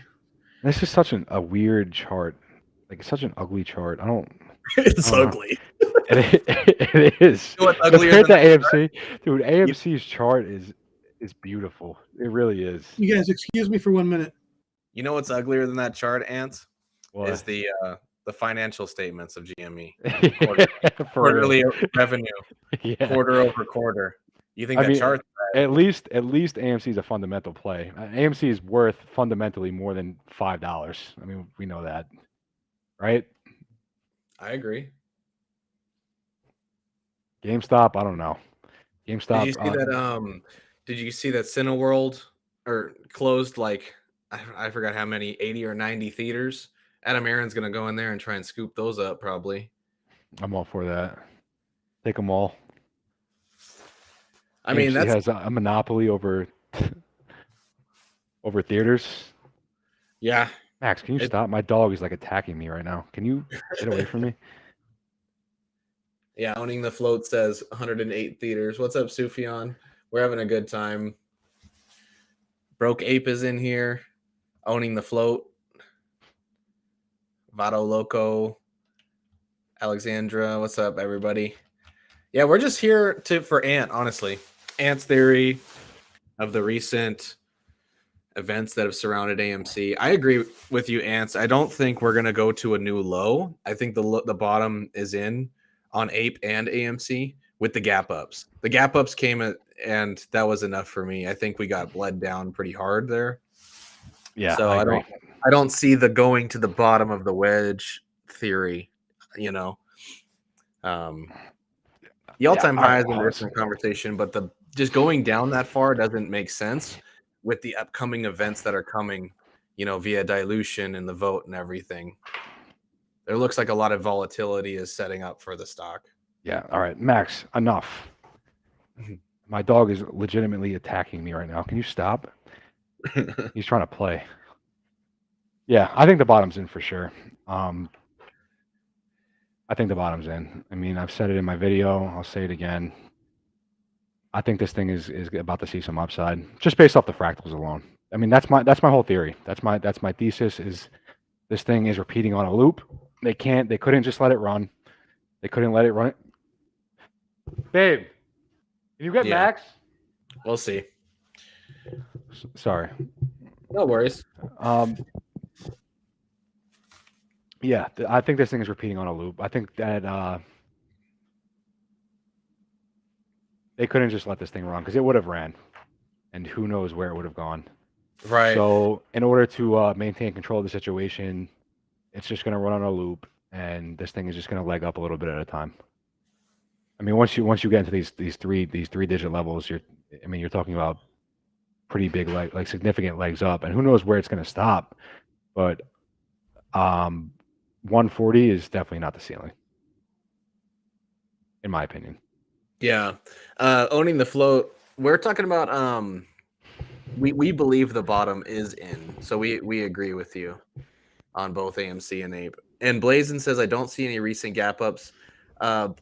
Blazin, you could look at the Ape when it went from 66 cents all the way to $2. That's Now, that's if you believe the bottom is in fact in, right? That would I do believe it's in. you're also saying that we're never coming back to the bottom of this wedge. And if that's the case, that means we're breaking out to the upside, which goes I along do with believe that. that goes along with my theory. And what also goes along with my theory is that if we break out of this wedge, I mean, we followed these fractals for a year. We are going to see all-time highs very soon. So, I mean that's my whole idea here with the fractals and how closely we've been following them. This trend line, I mean, there's no way, right? There's no way this descending trend line and this descending trend line, and then these three fractals are the same as these three fractals, and then you hit them at the same points, right? There's no way that could be a coincidence. As the red transitions into the blue, in the middle of the blue, and then at the end of the blue, right before the squeeze, you have the same thing over here. There's no way that could be a coincidence. Correct me if I I'm like wrong, it. but right? Like, isn't that kind of crazy? I don't know. I think it is. Yep. I definitely think the bottom is in, fellas. I've thought that for a while. That's why I've been buying, baby. Right? I'm gonna get some water, so you take over, mediocre. You got it, my friend. I don't know. What do y'all want to talk about? What's going on in the chat? Any chat want to talk about anything? What's on your all's mind? How you guys feeling?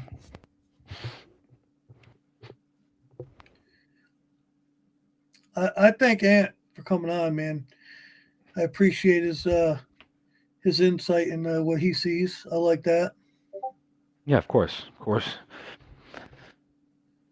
I mean, that's the idea here. We have a singular goal, and that is making money and seeing AMC go to ridiculous prices, which I think is on the horizon. We all want the same thing, and I'm just sharing what I see here. So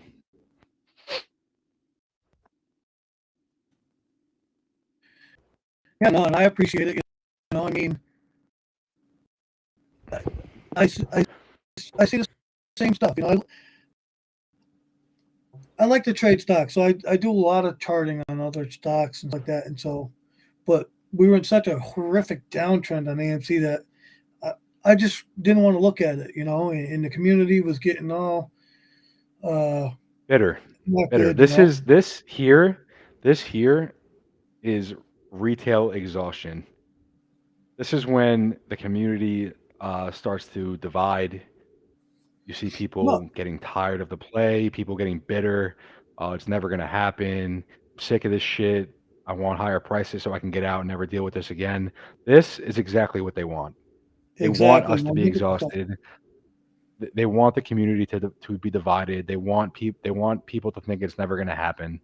That's what this is. This is human psychology.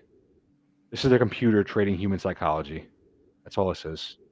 You know, And the convict. and like Phil for real says, did the shorts cover yet? Then what are we talking about? No, exactly. Exactly. Exactly, and the only people at the end of the day they're gonna be rewarded are the convicted. You know, making money, especially big money, it's never easy. No matter how you do it, even if it's with stocks. I mean, we make money here. This was not easy to endure this.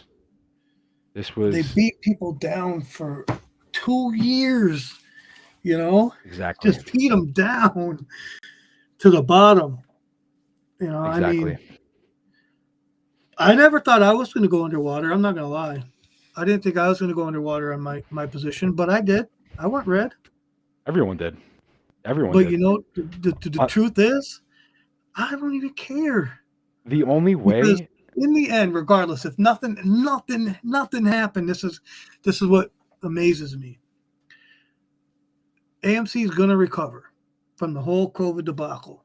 Okay, the market's going to recover. So what? What's the worst it's going to trade at? I mean, you picked a number. I'm not even going to say my number. You picked a number. I mean, it's more than where I'm at. So I don't. Not that I don't care about you folks. I do care about you folks. My point is, and I don't tell people what to do, but when prices are low like this, it's a good time to do what you got to do. And I'll just say that. Yeah. I mean, I'll say my number. I mean, I think 100,000 is I said this before. It's a little bit of a stretch. I think that it's possible, but unlikely. I think four figures is very plausible, for sure. 5 figures, possibly, but 4 figures for sure. But just going back to this before, I mean, mission accomplished for Wall Street here. This is retail exhaustion. This is how you divide a community. You let us trade up here for a little bit, make it look like maybe we break to the upside, and then you have over a year of just downside. Oh my God, we're gonna break out. No, we're not. Oh my God, we're gonna break out. No, we're not. Lower lows. The only way you're green on AMC is if you bought here. Yep. And there are people who did. I mean, believe me, and I think some of those people are still holding. I don't know for certain, but even if they ain't, I'm low enough at my price that I don't care. Yeah. You know. And if I wasn't, and I was high, I would go to a website, and or I would just Google an average down calculator, and I would just mess around with that website and see what I needed to average down. You know, I mean, I'm not telling people what to do, but there's a website called Average Down Calculator, and it is what it is. Yeah, I mean, and if you're convicted in this play, I mean, I am. A lot of us are. If you're convicted in this play, I mean, you could be holding the bag right now. That could change within a week. I mean, you could be holding the bag now and be in the green a week from now. You don't know that, you know. And at this point in the play, I think. I mean, where do you go from here? It's bankruptcy or 3 digits, in my opinion. This is it. The final stand. I mean, I'm going to be honest. I want this whole thing to happen and transpire. I think well before the merge to put the two stocks back together, right? I don't want Ape in AMC unless it has to be. Yeah, I think that's the perfect ending for this saga. Would be the gap up to where the people who sold early got pushed out because they can't buy back in, you know. So yeah, we'll see how it goes. I mean, there was a question from Broke Ape.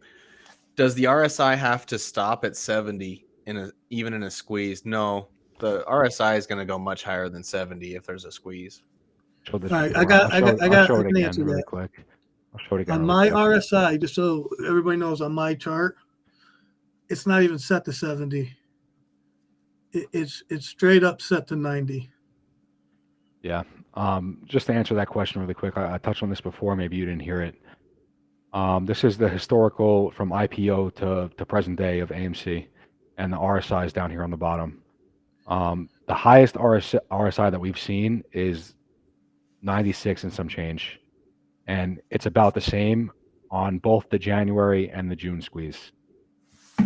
It's about roughly 95 to 96. It's almost the same on both of them. So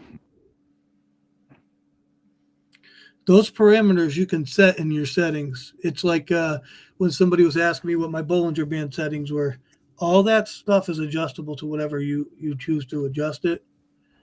But if you just put a RSI, a relative strength index indicator on your chart, usually it's 70 and 30, right? But you can change it. You could have it 80-20. or 90-10, which is what I have. Yeah, a squeeze doesn't have to stop at 70, if that's what he was asking. Yep. Obviously, during a squeeze, the RSI is going to be hot. You're going to be overbought. That's the nature of a squeeze. I'm not sure if the question that he was asking was when, you know how on a run up the RSI will hit 70 and it's in overbought territory, so people, think, oh, I got to sell, type of thing. And not financial advice. I don't give financial advice at all, but I'm just saying that that's the parameters what you set to it. So yeah, between 70 and above is overbought territory, but it doesn't necessarily mean that it's not going to stay up in that range.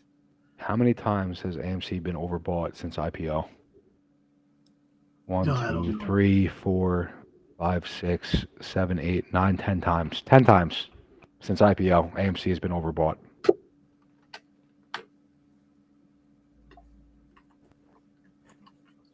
Man.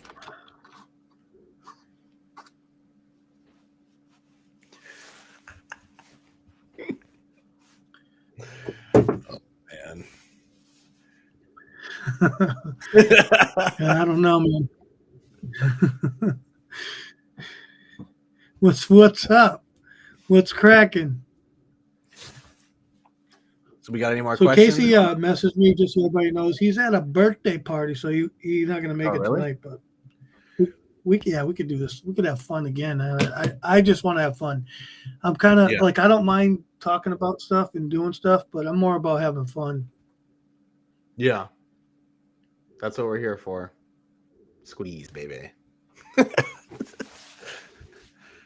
Mediocre, on the day of the squeeze, what are you going to be doing? Yeah, I'm gonna be sitting in my Discord with my peeps, watching it, trading stocks, and if we're moving, I'm gonna be focused on AMC, baby. Can you play the final countdown after it breaks the 200 EMA?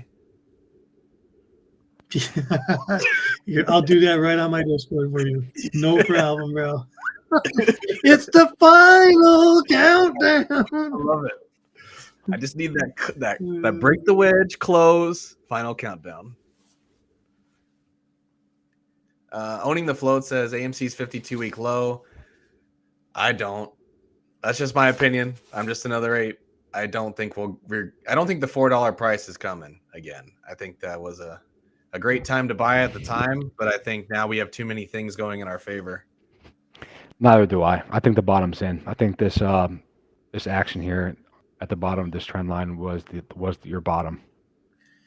I don't think we're seeing this again, personally.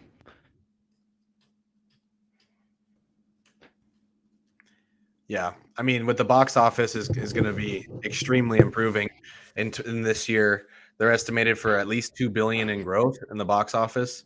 Avatar is very close to $2 billion. Some of my sources have said it's already crossed $2 billion, and they're just waiting to report the remaining numbers. You have Super Mario Brothers coming in March, which is expected to be $1 billion film, along with Mission Impossible, another $1 billion film. We have much more $1 billion films coming in 2023. An estimated at least 20 to 30% more films will hit the theater. So I expect the revenue to go up at least 20 to 30%. And so does Adam Aaron, because that's what he said on his earnings call. That's what he expects for his forward-looking statements. Then you have the little National Popcorn Day that he just had, that I'm sure he raised some capital, and hopefully they start getting the popcorn in grocery stores for another source of revenue, along with the Zoom revenue. You know what I thought was kind of strange, Mediocre, is you know how Cathie Wood is like super bullish on Tesla? Yeah. She took Tesla out of her main ETF, the ARK Investments. I made money on Tesla puts, just so you know. I know. And then she put Zoom as her number one instead of Tesla. And I don't know shit about Zoom, okay? But Adam Aaron invested in Zoom. If you believe in Cathie Wood, she also invested in Zoom.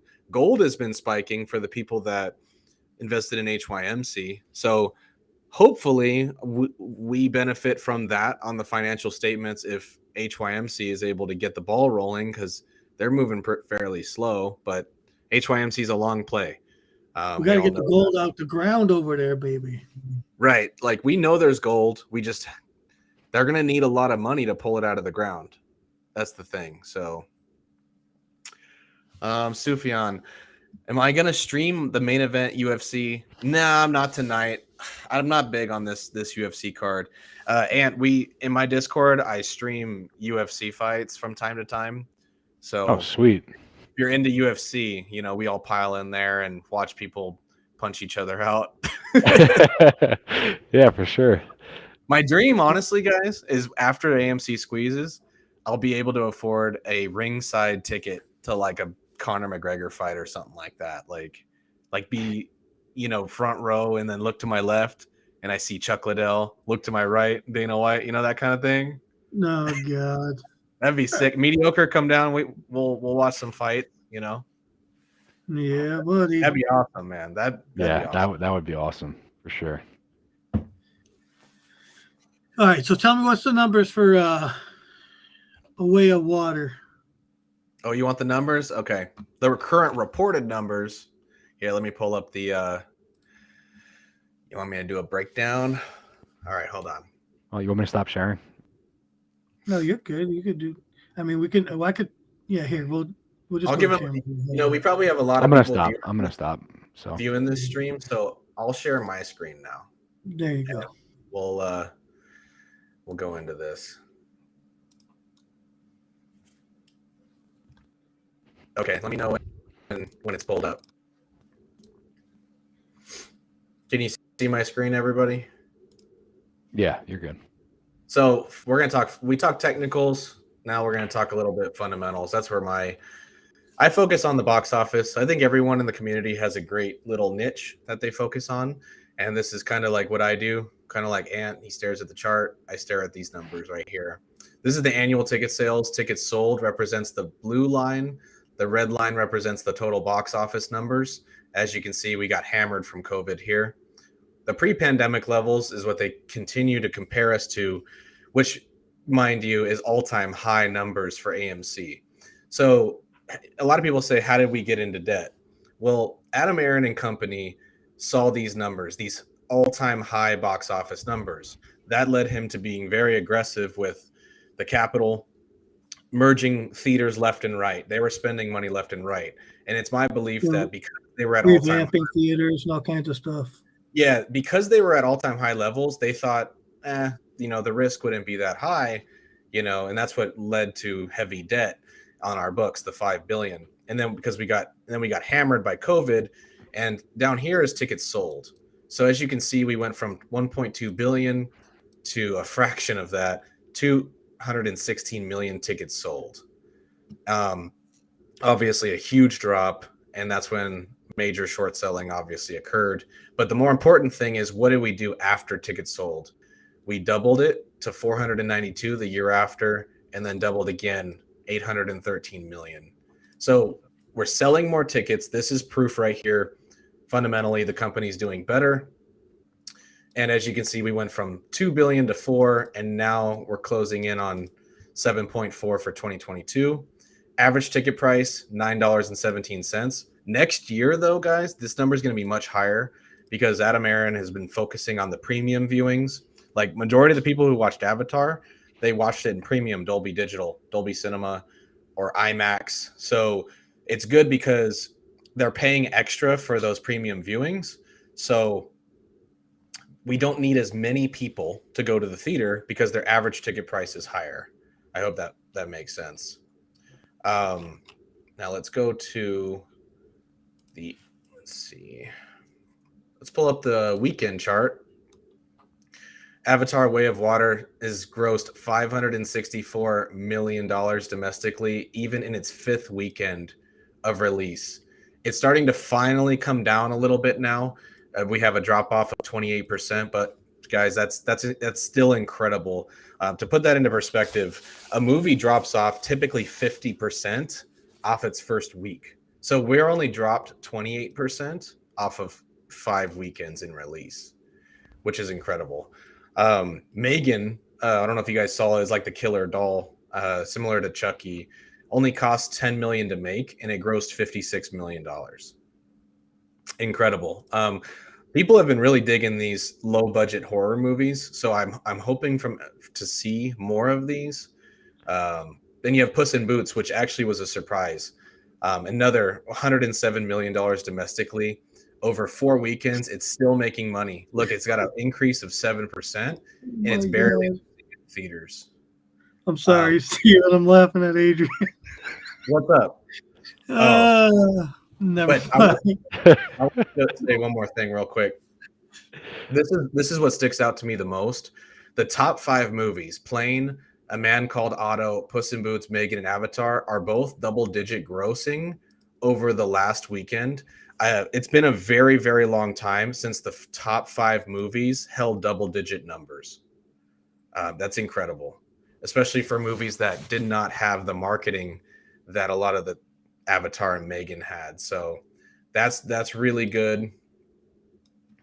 Here are the daily domestic charts. So overall, we're increasing theaters. The gross is looking great. As you can see, this is full green on both sides. So we've had a lot of flops in 2022 that did hurt our quarterly earnings, along with HYMC, of course. But next year, I expect us to do very well in our revenue. Yeah. Good stuff. Yes, sir. Adrian, man, I got to tell you, that was pretty funny, man. I'm not going to lie. Okay, what do you say? Gas Mojito? Dude, he's a dick, man. Man. I believe in that person, but yeah, the box office is I mean, look, we had a pandemic. I mean, everything got shut down. The whole business model got sent to a halt. We depend on foot traffic. What up, D-Runner? Uh-oh. Super Steven's internet. He's struggling. Super Steven's struggling. He might end up dropping off. Yep. His internet's been pretty. Here he is. Hang on, let me get him back in here. Did I lose connection? Welcome back. Welcome back. Sorry, I lost connection, huh? Yeah, you did. It's okay. I forgot what I was saying. You're good. I picked up when you dropped. I seen what happened. Yeah. No worries. Thank you. Hedgies are shorting me. Yeah, they are.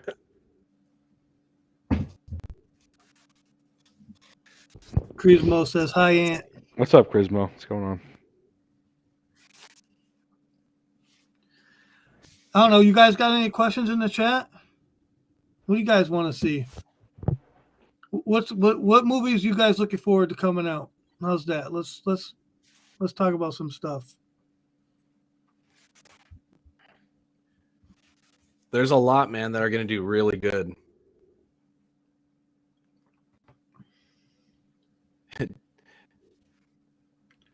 Yeah, he does have a synthetic internet connection.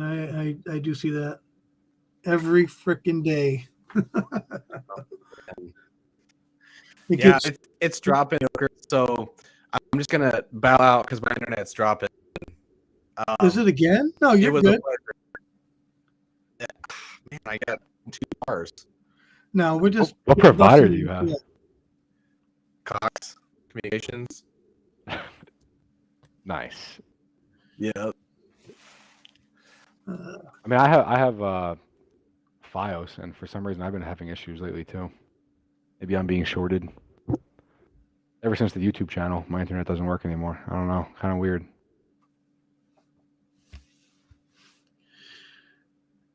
I got 2 internets over here and 1 in the car. I don't trust nobody. You ain't keeping me offline.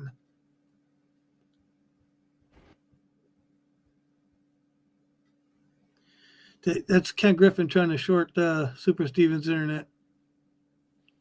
It was great. I'm losing connection. I'll talk to you guys another day. I really appreciate this stream. I think you guys are awesome.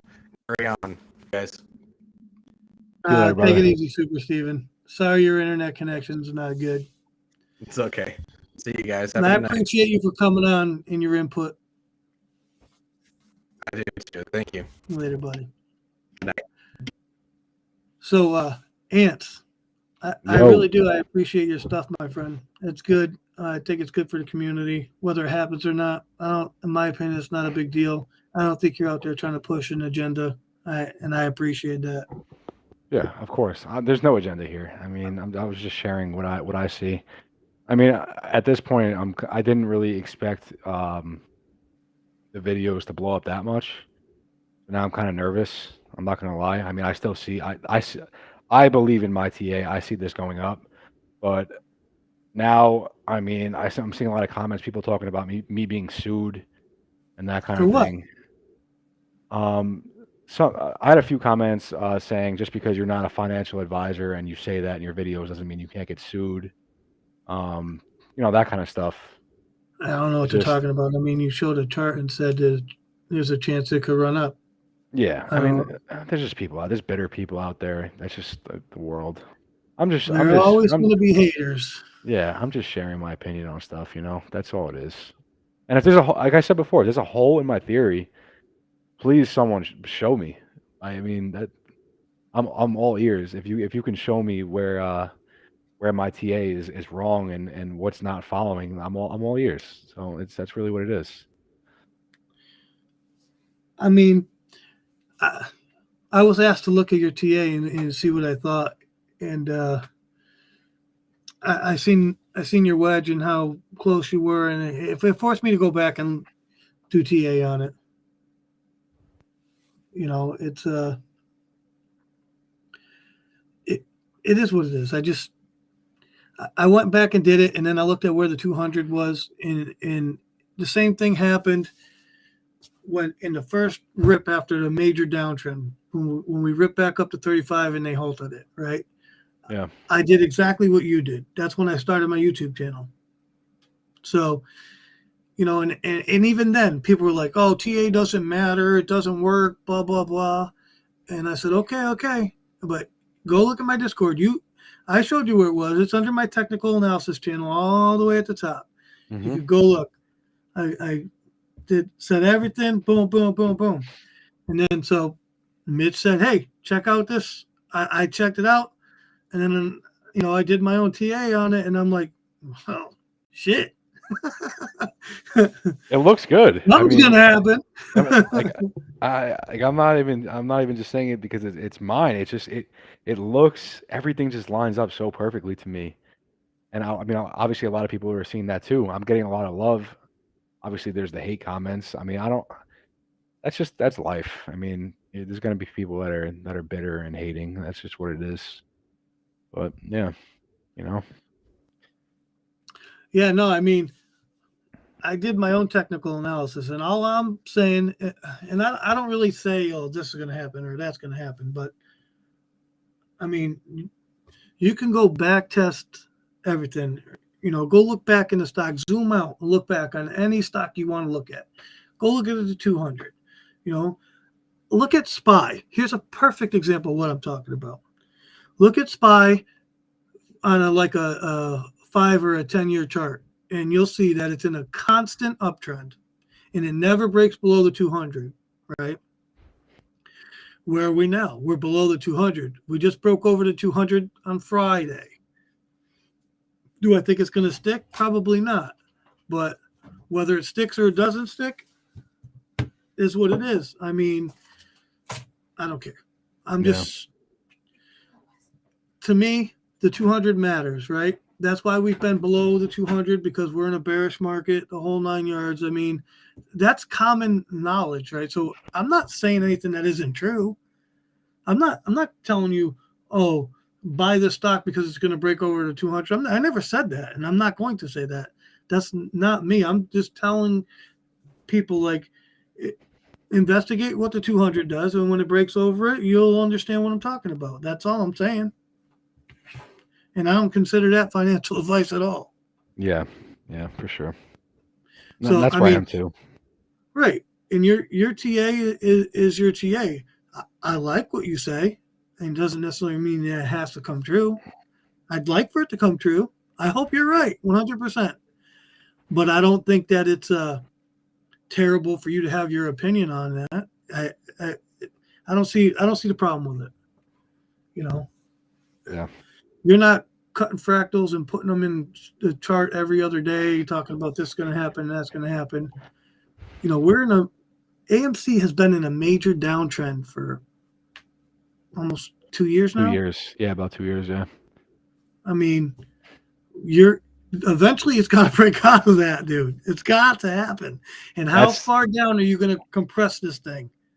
that's the thing. At this point, where it's you break below the wedge, you're talking bankruptcy, and then if you break above it, you're talking all-time highs. That's just my opinion too. Thanks, Danny. So Appreciate you, bro. it's nuts, man. People who think that it's not going to, you know, do anything. What are we just going to trade sideways forever? That's not going to happen. Yeah. You know, if it did happen, I'd be shocked. You know, it's going to take a lot of money to keep it from moving. And I just don't think they have the money anymore, to be honest, either. I think that's a big factor. Yeah. It's, I think next week is going to be an exciting time for all of us. I'll just say that. You know, maybe it is, maybe it isn't. I think that it's going to be. Don't worry, and it comes true. We all rich. It doesn't. We place you in the Kenny G category. Nice. Awesome. Love to hear that. haters gonna hate. Nah, it's cool. It's cool. You know, I mean, I just think people should, you know, learn. It's been 2 years. I'm not harping on people, right? But I hate seeing people lose money. It really fucking irks me. I'm going to tell you right now. And so, you know, I feel for Trades to be honest, because he didn't like that shit either, and I don't know, and that's pretty much probably why he bounced, because people lose money every day in the market. It's true. You're not going to stop that. It's the game. Yeah. It's the game. In order, like you lose money, someone else is making money. If you make money, someone else is losing money. That's the game we play here. And I know people think technical analysis is hard, you know, or it doesn't make sense or whatever. Yeah, it takes a little bit of time to learn, but when you learn it, you'll understand exactly. You'll be able to look at a freaking chart, no matter what the chart is, and be like, oh, look at that. I see what everybody else sees. You know? I don't know. Why doesn't my channel say live? We were trying to figure that out before, actually. I'm new to the YouTube thing. I couldn't really figure out how to go live with the restream. I was trying to, but couldn't figure it out. Oh, it didn't end up working? No. We'll have to figure that out. I thought you were live. No, this whole time I haven't been live. Oh, I didn't know that. Well, that stinks. But we'll get you the video over there anyways. It'll take a little bit, and we'll just put it on your channel. For sure. Yeah, we covered the TA already. I mean, it was pretty extensive. Went over everything. I went over my theory. Mediocre went over his TA indicators, moving averages, Bollinger Bands, all that good stuff. Super Stevens in the chat. He's like, it's the final countdown. He's still in here. He could talk. He just isn't. He's being quiet. He muted his mic and shut his video down. Showing live on your... Wait, my channel's live?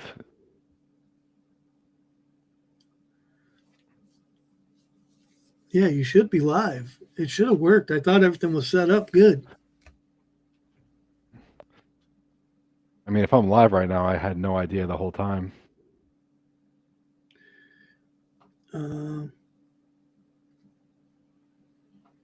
if AMC hits 595 and goes up, Def hitting 596, that's a pretty good prediction. Yeah, D Runner, it'll be on my my YouTube channel for sure. Wait, I'm live. This whole time I didn't think my channel was live. And then Charisma says, "No, you're not live." No, so it's not live.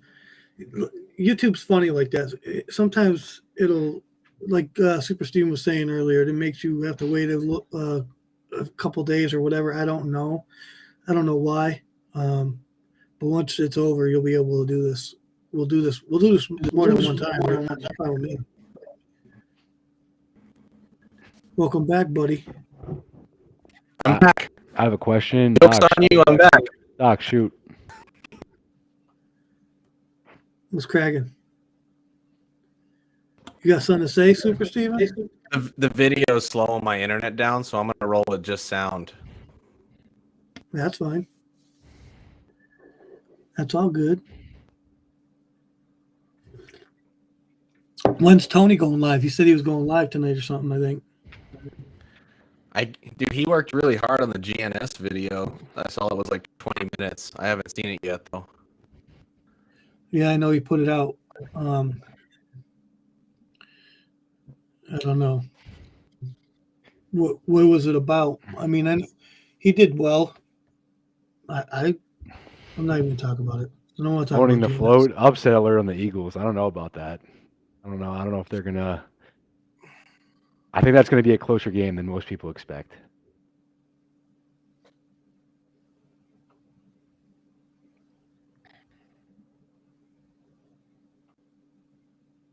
Danny wants me to stream UFC.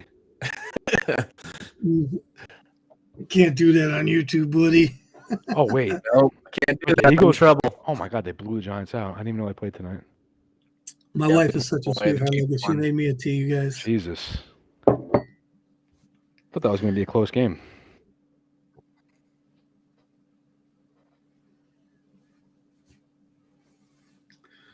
Whimsy chick. 38-7. Whimsy chick, Whimsy chick. amazing. Jeez, after Yeah, the Vikings interview. last week, that's crazy. An interaction with Adam Aaron. You're a definite asset to the community. Yeah, Whimsy, that was a great video you had putting out with Adam Aaron. I appreciate that very much. I shared that many, many times.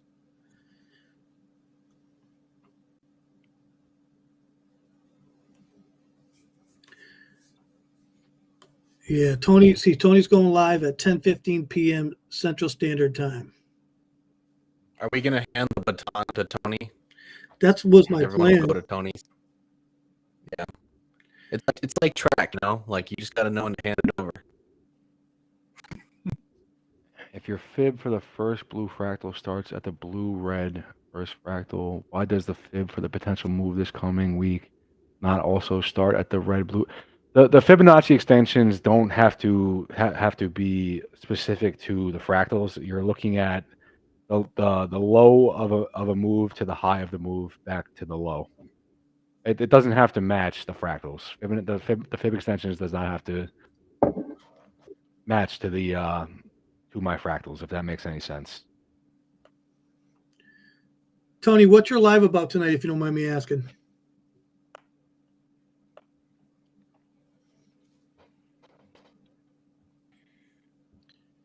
You know, Tony's excited about the stock when he puts on the cowboy hat.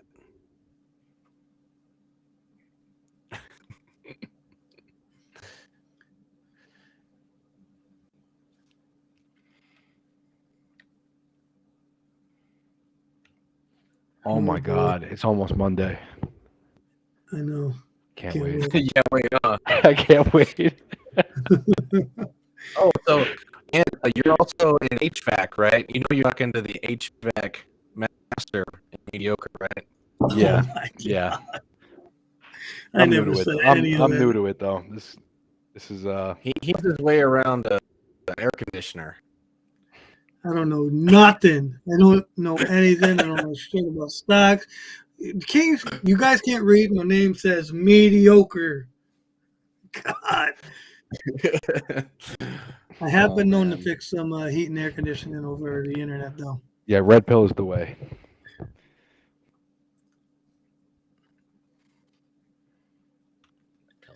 HLBZ, huh? Is that a stock? Look, I'll pull up a chart on it. Red pill? Red pill stock? I'm not doing that. I'm not taking Tony's stuff. That's a show tonight. Leave him alone. Okay, we'll leave him alone.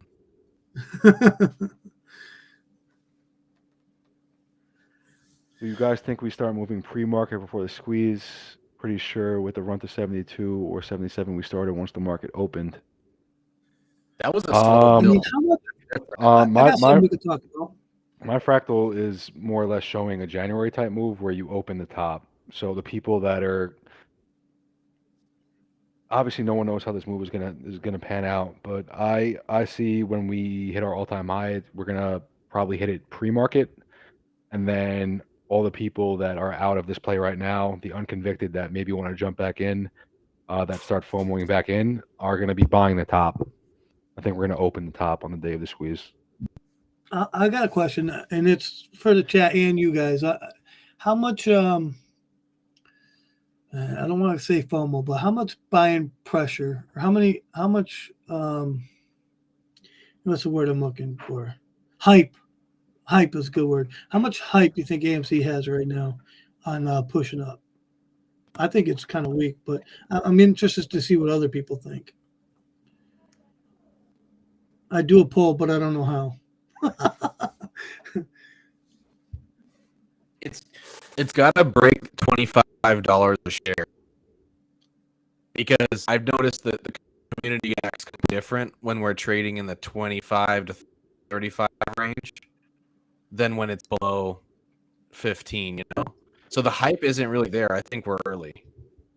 I think we're early too. I think the hype not being there is working in our favor. We don't like the algorithm is not going to want to run when the hype is there. It's going to want to run when the hype is not here, and people miss the rocket up. I mean, the reason I asked this question though is because if you look at charts, it clearly shows that we're going to have a move. It doesn't have to be a huge move, but it shows we're going to have a move, either up or down, just based off of Friday's trading, right? So I don't know what's the sentiment across the community.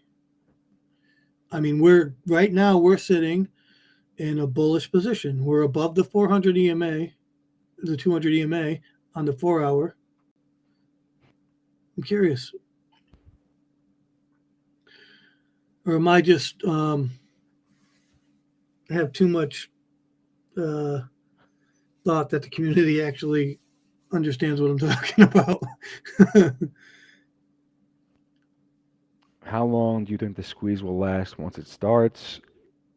January run up was 3 days. It was 3 candles. To get to 145, you're probably talking like 4 or 5 if we're seeing large gaps up the way we did last time. I think it's going to be quick. I think it would be within a week of trading. If we do break out and we're going to see all-time highs, I think it would be within a week of trading.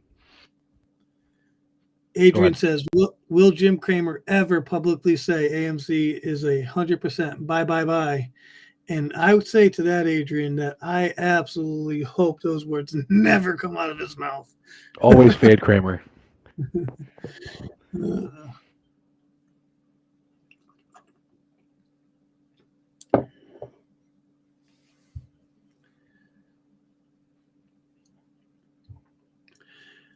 I don't know.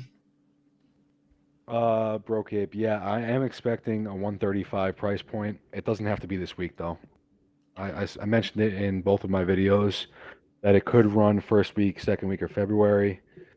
If we are following the pre-January squeeze cycle, which we have been for the past year, that January squeeze was 3 days. Once we break this wedge, we don't know how fast the squeeze is gonna be. I think it's gonna be relatively fast though. Yeah, I think we move pretty quick. I think I mean, I was surprised they let it get to 450. I ain't gonna lie to you. I was absolutely stunned at that.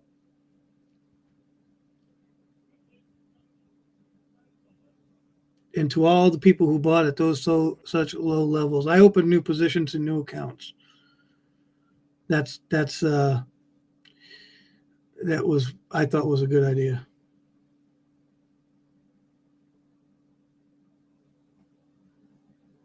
I'll probably be working during the squeeze. I mean, if I see that we start getting into those levels, I'm just gonna pretend like I'm sick and leave work. So GG, jump on my Discord. I'm gonna do some training stuff with some people. Show a few things here and there. But I always show stuff on my Discord channel. Ask Super Steven. If somebody asks me something, I show them right on the chart. I go into great detail, I think.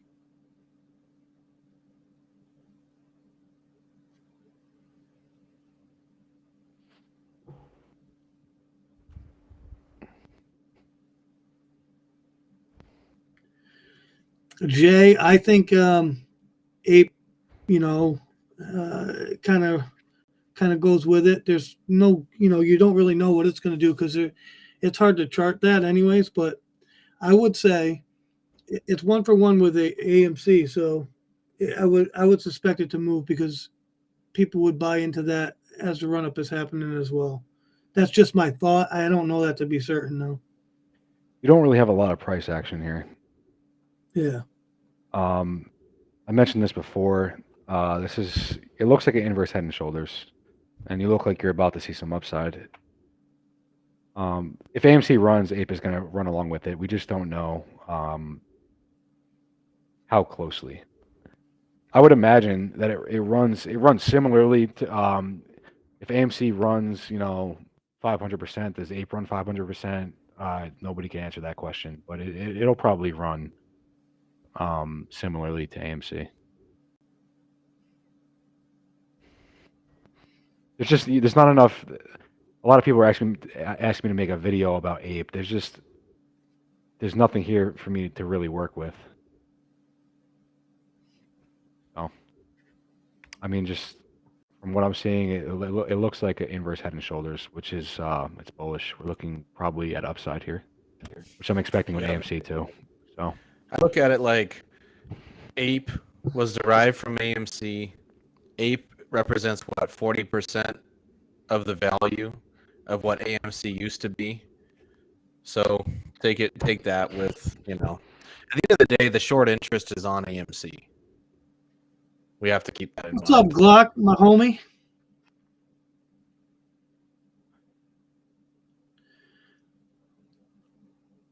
Melissa, I would say don't mess with that stock. It's not looking great.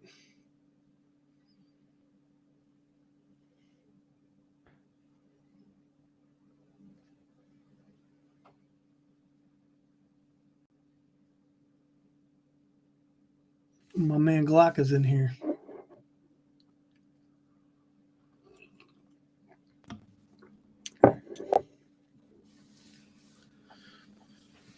So, I don't know. What else we got? What time is CST, Eastern Standard Time? I think Tony's about to go live. That's what I think. That's what I'm saying. So I don't want to cut into his show. yeah, I'm going to get off of this soon too. Good. Oh.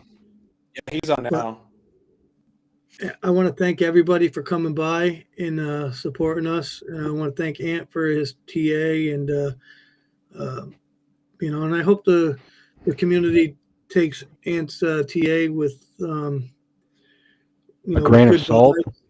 Yeah, with a grain of salt and good Nothing's vibes. promised. Nothing is promised in the stock market. It's just my theory, my TA. It looks very good in my opinion, but nothing's guaranteed ever. So it's the stock market. I'm just sharing my opinion with you guys. I see upside. I see upside. I see upside soon. So that's just my opinion. But yeah, thanks for having me. I'm glad to be here. And anytime, buddy. And yeah. Hopefully we can do another one. Yeah, mediocre. Maybe we can do one at the end of next weekend if we make it that far before the countdown. The final countdown. Yeah, we probably could do something. But I hope everybody enjoyed the show, and I hope people learned a few things and good times. Go ahead and say goodbye, Super Steven. Goodbye, everybody. Talk soon. And Yeah, everyone, thanks for joining the stream. You guys are in my YouTube. I appreciate it. I appreciate all the love I've been getting, and we're all. I'm just gonna say this before I go. We're all working towards the same goal here. We all have the same goal in mind. We want to see AMC blast off. We all want to make some money. So, hope everyone has a good rest of their weekend, and I'm looking forward to next week. So, let's hope for the best. So, thank you guys, good night, and everybody. I'll see you later. Peace. Later.